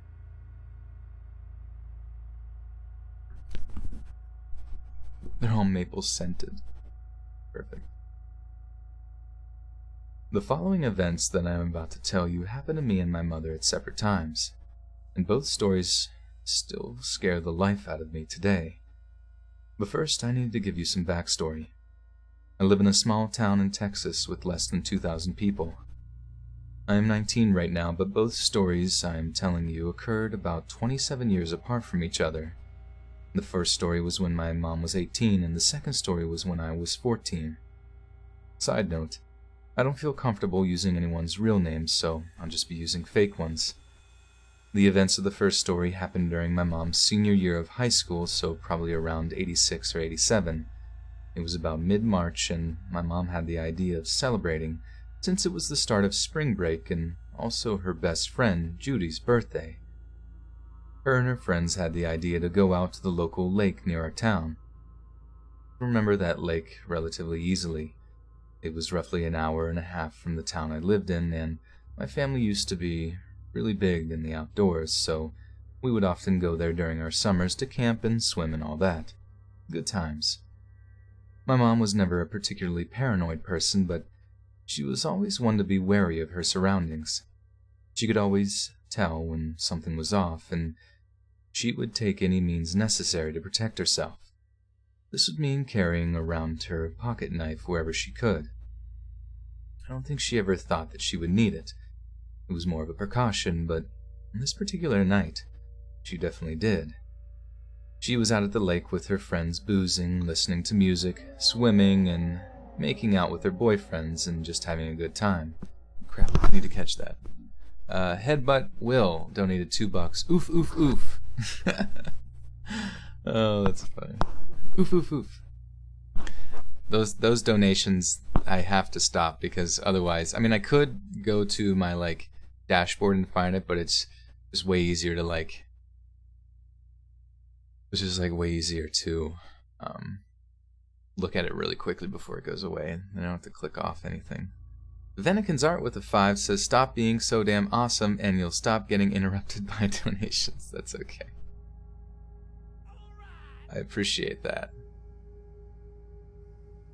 The story's actually going by very smoothly. This might... See, as I'm reading through, I'm like trying to find what story is going to be like the highlight story that's going to be the one that like in the title and like drawing people in and stuff. So this might be it. I'm feeling good about this one. Also, I moved my mic a little bit further away. Hope it still sounds a-okay.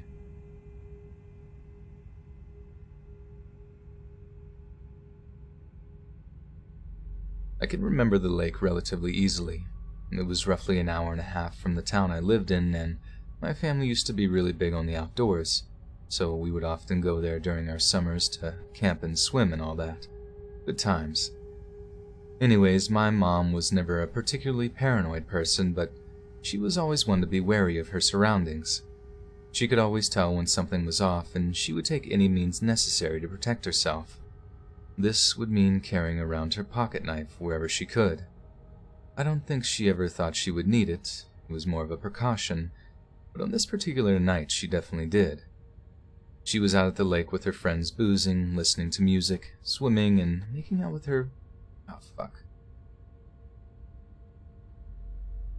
She was out at the lake with her friends boozing, listening to music, swimming, and making out with their boyfriends and just having a good time. A couple of hours into their party, my mom had to use the bathroom. Coincidentally, they had set up camp far from where any of the designated porta-potties were, so she just went out into the woods. She was stumbling around for a couple of minutes trying to find a good space when she heard the most unnerving and chilling sound she had ever heard. It sounded like a knife carving into a tree, but it was much, much more sinister. At first, she brushed it off, thinking it was one of her friends playing a joke on her. Plus, she was incredibly wasted anyways. She kept walking, but then she heard it again. Only this time, it was louder. Whoever it was making that sound was laughing too. The laugh was just faint enough where you might miss it if you weren't paying attention, but it was still just as terrifying. It was obvious to her that someone was trying to get her attention because the sounds stopped suddenly when the person realized she had noticed. She looked around confused for a couple of seconds until it hit her. She saw something moving in the trees a couple of feet away from her, like someone was crouched down so they wouldn't see her, but there was still what sounded like a scratching noise against the tree bark. That sobered her fast, and she reached for the knife in her pocket, only to remember that she had left it in her purse, which was sitting in her tent. She was completely crippled without the realization of what was happening. She couldn't move, until she had remembered the flashlight that she had taken out there with her. Automatically, the air around her illuminated, and in the distance she saw the steel metal of what looked like a machete glimmering against the light emerging from the bushes. Whoever was out there was taunting her. Again, she stood frozen in fear at what she was seeing. All she could mumble was something along lines of, "What? Who? What? Who?" And then the metal had started to shift as if the person was moving towards her, and the bottom bolted back to the campsite. Oh, fuck. The bottom? What the hell am I talking about?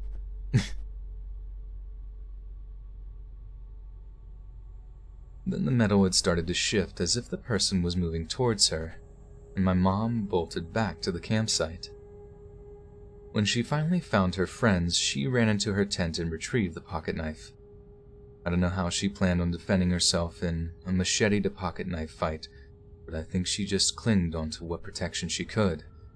Her friends were trying to calm her down. Her boyfriend said he'd go and get whatever was there, but she protested, and eventually everything went back to the way it was, except nobody went into the woods to use the bathroom, and my mom didn't sleep at all that night. The next day, the teens had woken up to police sirens and tapes surrounding their camp. Some police officers had led them to a path that led up to the main road.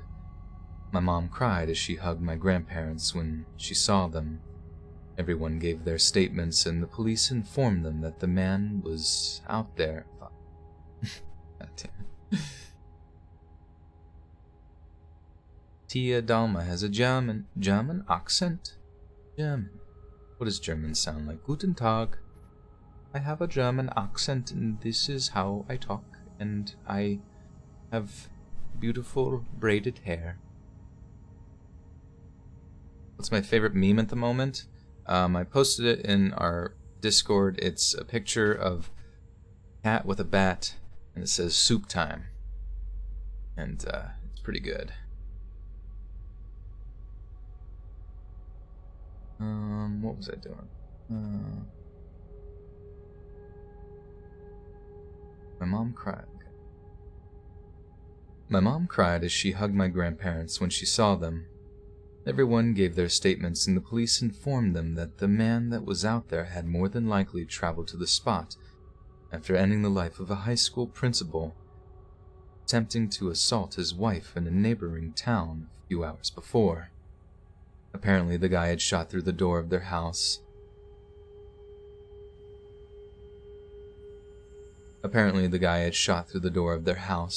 Hitting the principal.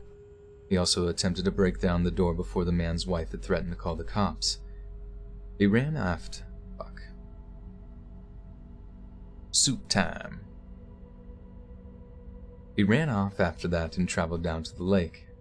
That's where he ran into my mom.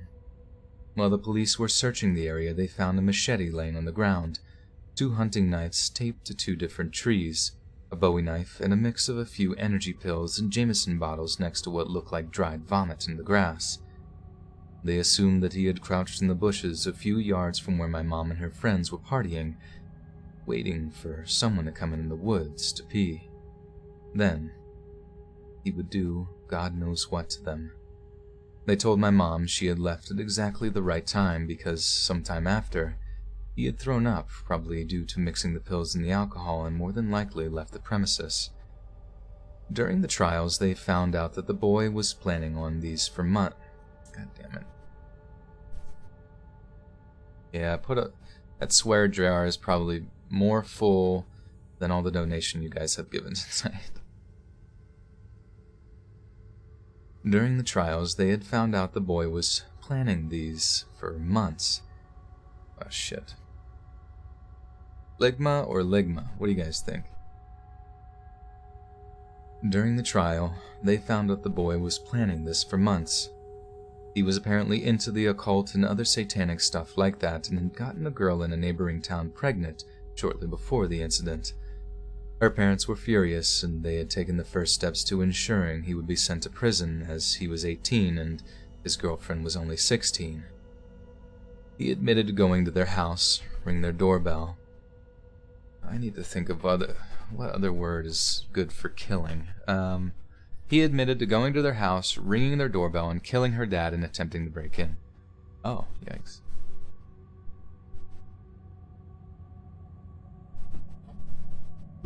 Slaughtering is a good one. He admitted going to their house, ringing their doorbell, ending the life of her dad and attempting to break in. After that, I guess he just went on a rampage. He wanted to take revenge on the people he thought deserved to die, ergo the popular jerks in their school. My mom was popular, but I don't think she ever was one of the mean types. There were other kids celebrating spring break at the lake that night, but my mom's friends were the first ones he came across. My mom was just at the wrong place at the wrong time. That event traumatized my mom for years. A little shy of 30 years later, my mom had drove me and some of my friends to the closest mall to celebrate my 14th birthday. We went through the day having fun, playing hide and seek in Sears. I know, lame, but There are so many places to hide in there, and shopping. That night, however, was a different story. My mom had just dropped us off back at home, and I remember asking her if we could go to the park, which was only a block away from my house. All of my friends were planning on staying with me that night anyways, so it's not like anyone had a curfew. A little context here, I'm a guy and most of my friends were girls at the time except for one, but I had just come out as gay to all my friends and I don't think their parents had any issues with them staying the night with me. That's not relevant to the story, I guess, but I just thought I would explain. My mom agreed to let us go, as long as we took our cell phones and headed home at an appropriate time, which we all agreed was about 1ish in the morning. The night was cool and chilled, and we stood hanging off the playground equipment telling scary stories. They were all the basic run-of-the-mill stories about some stupid girl being stalked by a crazy psycho on Friday the 13th and stuff like that, which now that I think about it, sounds kind of like what happened to my mom, I guess. So none of us were really that scared. Then I had told them all the story of what happened to my mom. None of them really took me seriously until my friend Nicole reminded us of the shit.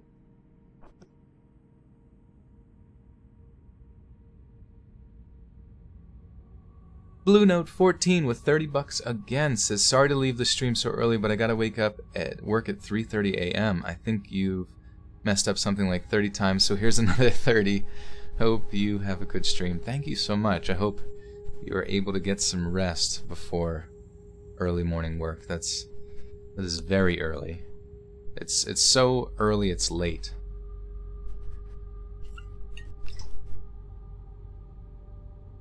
Big Avocado asks, how often do you stream? Honestly, so now I'm trying this new thing, and oh, Jeeves here. 1 second, let me make you mod here. There you go. So now my thought was like, well, I'm gonna record anyways.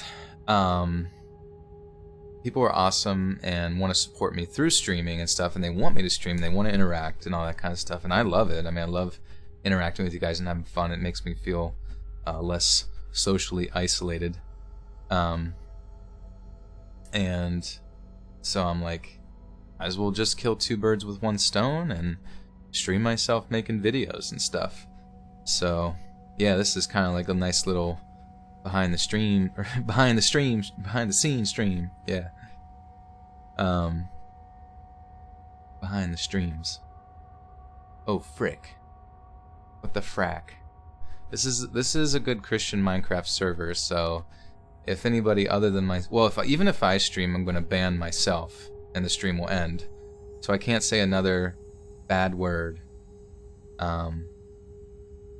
Sabrina says, what do mods do? I don't know. What do mods do, guys? What do they do? Basically, they exert their heckin' power onto heckin' everyone. Just kidding. Mods just make sure we all have a good time. BTS stream.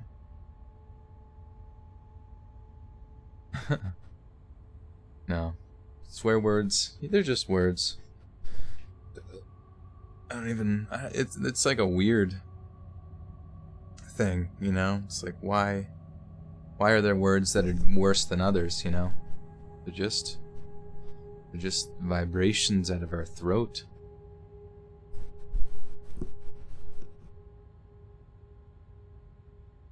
Then I told them all the story of what had happened to my mom. None of them really took me seriously until my friend Nicole reminded us of those incidents that happened around the same time. She then reminded us that the killer, who had kind of become a figment of local folklore in our town, had been released on probation. We were all thoroughly freaked out by the fact that... Oh shit. Oh no! Oh no, I'm getting banned. I just swore to it again. We were all thoroughly freaked out by that fact, but it was made even worse when one of my other guys, Brandon, noticed something from the road. Guys? We all looked up to see a black truck. I couldn't tell you that...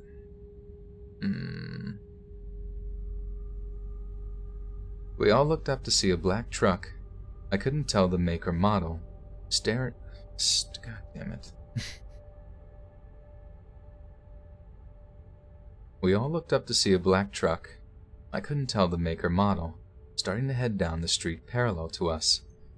Now, our park is more of just a large square plot with streets facing each side of it, so cars passing by was not a strange occurrence. But usually those cars would just turn around another street off of the perimeter of the plot. This one didn't do that. The truck had entered the square on the street that was facing us, and we watched it as it turned onto all of the forest surround. Jesus. Suck at reading, guys. Help me. Sometimes I wish my videos were just 3 stories long. It'd be way more chill. The truck had entered the square on the street that was facing us, and we watched it as it turned around all of the forest. What is this? What are these words? As it turned onto... Okay. The truck had entered the square... Okay, now I just sound like a complete idiot. The truck had entered the square on the street that was facing us, and we watched it as it turned onto all of the forest streets surrounding. He wasn't going the speed limit either. He was just cruising like he was watching us. Now, like I said, this town was small, so when a car circles like that, it usually just some... Shara Morrison with a 5 says, for the swear jar, thank you, we need to fill that. I need pretty much every time I swear, money gets taken away from the donations, so we need to really counterbalance it here. Now, like I said, this town was small, so when a car circles like that, it's usually just some high school student kid. What am I? I'm like mentally incapable right now to read stories. This isn't even bad grammar. This is like the best grammar of the night, and I like can't do it. Now, like I said, this town was small, so when a car circles like that, it's usually just some high school kid. I don't know why, I want to say high school students every time, but it's kids. The word is kids. The word for 10 is kids. Show us kids. Alright. Now, like I said, this town was small, so when a car circles like that, it's usually just some high school kids looking to smoke and chill out or something, and make sure no one was around to see. But no one ever really wants to know what goes down when those cars stop. But like I said, this guy was going so much slower than he should have been, plus it was 1 in the morning and it didn't feel right. At that moment, we all agreed that the situation was just too creepy, and it was probably best to get out of there and head on back to my house. That's when the car stopped on the same side we had noticed it on. The guy's truck was parked almost right in front of the turn to the street where my house is, so we decided to go the opposite way and just circle back around to my block, so we wouldn't have to pass that truck. But that's when I heard a demanding voice yell at us from the driver's seat. I couldn't get a good glimpse of him, but from what I could see, he was a man that looked to be somewhere around my mom's age. All he said was, "Ian, come on boy, it's getting late." Thinking he was probably just looking for a dog or something, we all kept walking. "Ian, I said get in the car, boy!" He shouted again. That's really just... oh. Poopy doopy. That really just confused the crap out of us.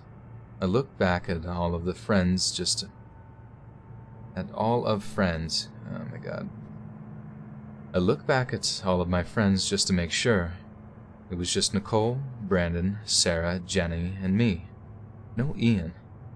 In that moment, I made what may have been the single dumbest mistake of my life and shouted back at him. "We don't know an Ian, sir. None of us are named Ian." At that moment, the creep started to get out of his car, and that was it. Nicole and I booked it out of there, not really looking back to see if any of our friends were following us. We ran straight for my house, and as the man saw us run, he got back in his truck and slammed the door. We ran right past him, which was a stupid thing to do in retrospect, but it was just a straight shot to my house after that. I could feel the air tightening in my lungs as I raced back to my house. I'm pretty sure I never ran that hard in my life. I probably should have waited for some of my friends to join just to make sure that they were okay, but I just assumed that they were right behind us.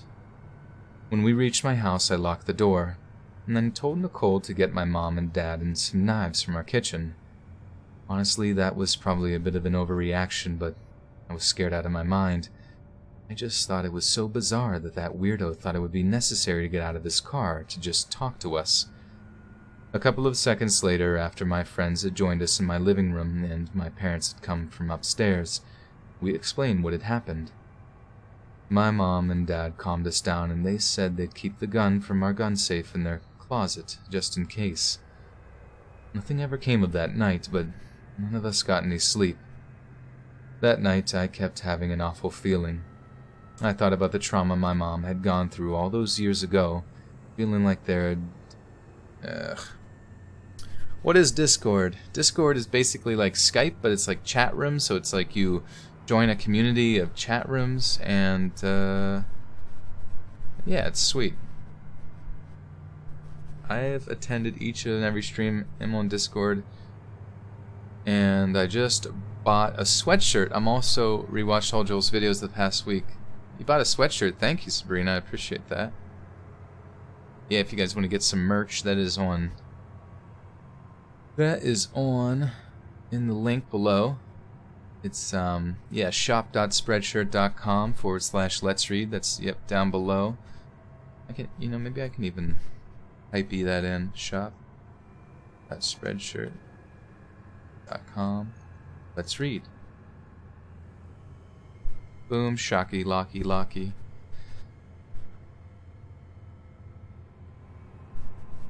Okay. Buy all the merch. You'd rather buy my face. You'd rather have my face peeled off and delivered to your door. There's a face reveal for you. I've been waiting for an original logo shirt that says Let's Read Official. Well, if we got any artists out there who want to try to help me design some merch, be sure to hit me up on Discord or DM me on Instagram or something like that so we can get the ball rolling. Oh, Jeeves, we do have quite a few mods. I don't want to, over-mod the population. Like, right now we have A-Dubs and you, and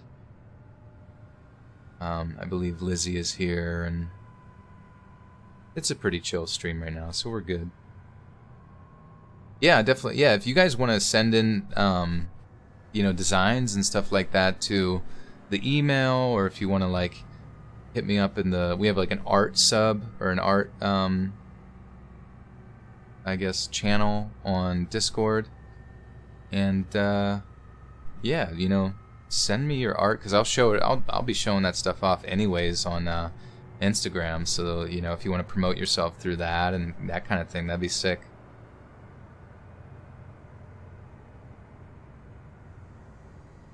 So, take the first shirt you made and combine it with the newest logo. That would work perfect. I'm confused what was the first shirt I made. Spooky says, you guys are surprisingly well behaved and there's not a lot of mess to mess with. You guys are the best cult. We've got the most well-behaved cult. We got the best cult, ladies and gentlemen. Okay, where in the world was I? I could feel the air tightening in my lap. Okay. Oh shit. Making sure that they were okay. That night I kept having an awful feeling. I thought about the trauma my mom had gone through. Oh my god. I thought about the trauma my mom had gone through all of those years ago, feeling like there had to be some kind of connection to what had just happened. It all seemed too weird. The next morning, my fears were realized. I was scrolling through Facebook on my phone when I found an article on a local crime shopper's... Jesus Christ. Okay. I was scrolling through my Facebook feed on my phone when I found an article on a local Crime Stoppers page. It had read, Glenn Miller, Local serial killer said to be released on parole on December the 12th. That was roughly 3 weeks before my birthday. My heart stopped as I kept reading. Apparently after he was released, as the article explained, he had went to live with his son, who his girlfriend had given birth to after he was arrested. His name was Ian, and there was a picture of him standing next to a black truck. I knew this had to be some kind of sick coincidence, but I could not shake the feeling that that was the truck we had seen all that night. This incident still terrifies me today, knowing that could have met a fate that... Oh. This incident still terrifies me today, knowing that I could have met a fate that my mom almost did, 27 years before. 27 years!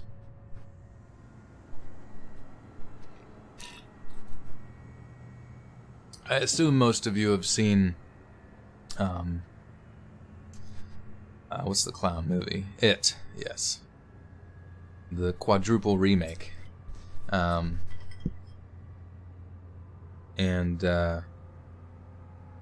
first theme song in that is called 27 Years because that, you know, the clown visits the town of Derry every 27 years, and it's... So, you should listen to that theme song. If you guys, anybody familiar with Muji, he makes, like, royalty-free, like, spooky music and stuff.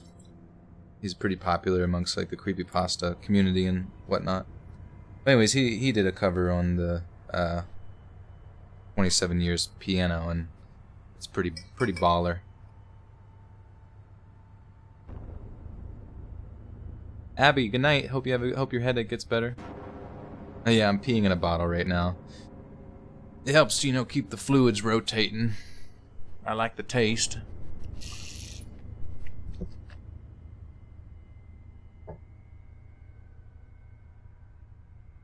Yeah. So, Glenn, if you just type in exactly what you type there, Muji, that's how you spell it. I think there might be another I at the end. It's like thinking like a Japanese word or something. It should take you right to it on YouTube.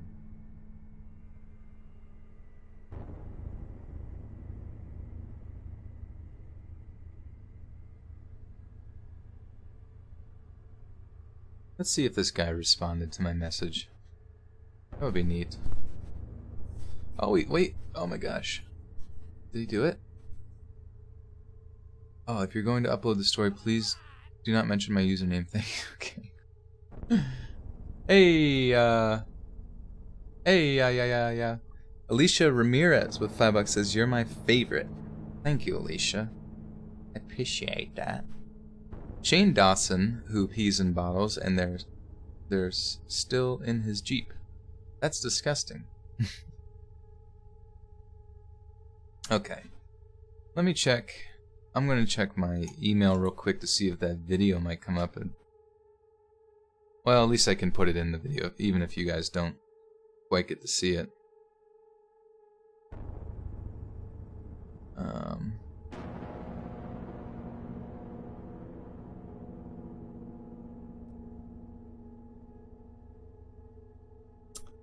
Okay. So, if I go to my submissions email here, I will see good person. Spooky videos and pictures.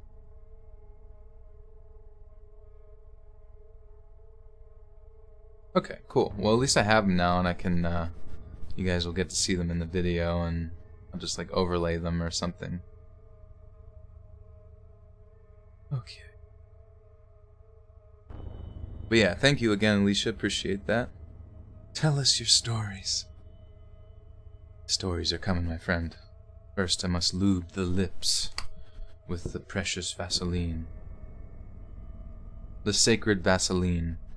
All narrators have gone through this ritual since the dawn of reading spooky stories on YouTube. All I want for Christmas is a Jake Paul shirt. Yeah. Is lube my favorite word? No, moist is. Moist lube. Best combination. Someone disliked the video? We must put a stop to them.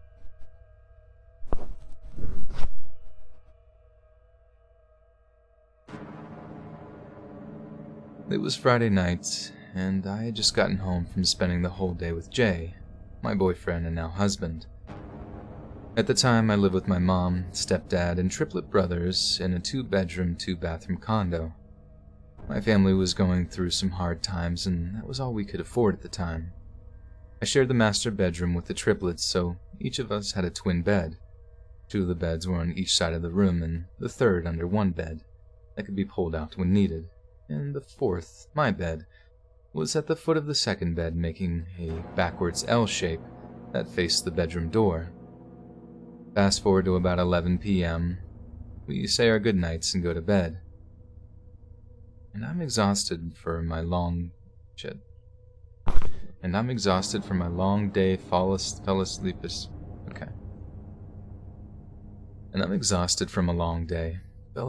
as soon as my head hit the pillow. And this is where things get scary. I can't exactly remember if I was dreaming or not, but I do remember clear as day getting woken up to what felt like someone pinning me down with their hands on each shoulder and their knee in the middle of my back. I could feel my blood running with fear. As it leaned over, it whispered, "You awake?" I felt paralyzed, couldn't seem to move or open my eyes. I tried to scream, but all my efforts were useless. Even though I couldn't move, I did feel like I was going to poop myself. That's how scared I was. I again heard the same creepy, sinister voice say this, and this time in a loud whisper, "I know you're awake." Again, I try not to move, but all I could do is pray. As I'm praying for this to stop, I hear the most evil, malicious, vile laugh I have ever heard in my life. I could hear my heart and blood racing. I slowly start gaining control of myself. I manage to sit up. It's dark, but the outside light is bright enough to where you can see where everything is. And that's when I see him, or it. The shadow of a man in what looks to be a trench coat. Can't really say in detail what it or he looked like because it looked like a shadow walking by and just... oh, crap. Oh, gosh.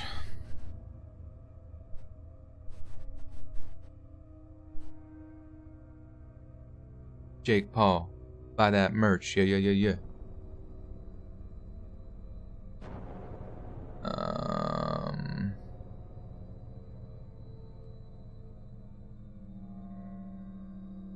Oh crap, totally forgot where I was, okay.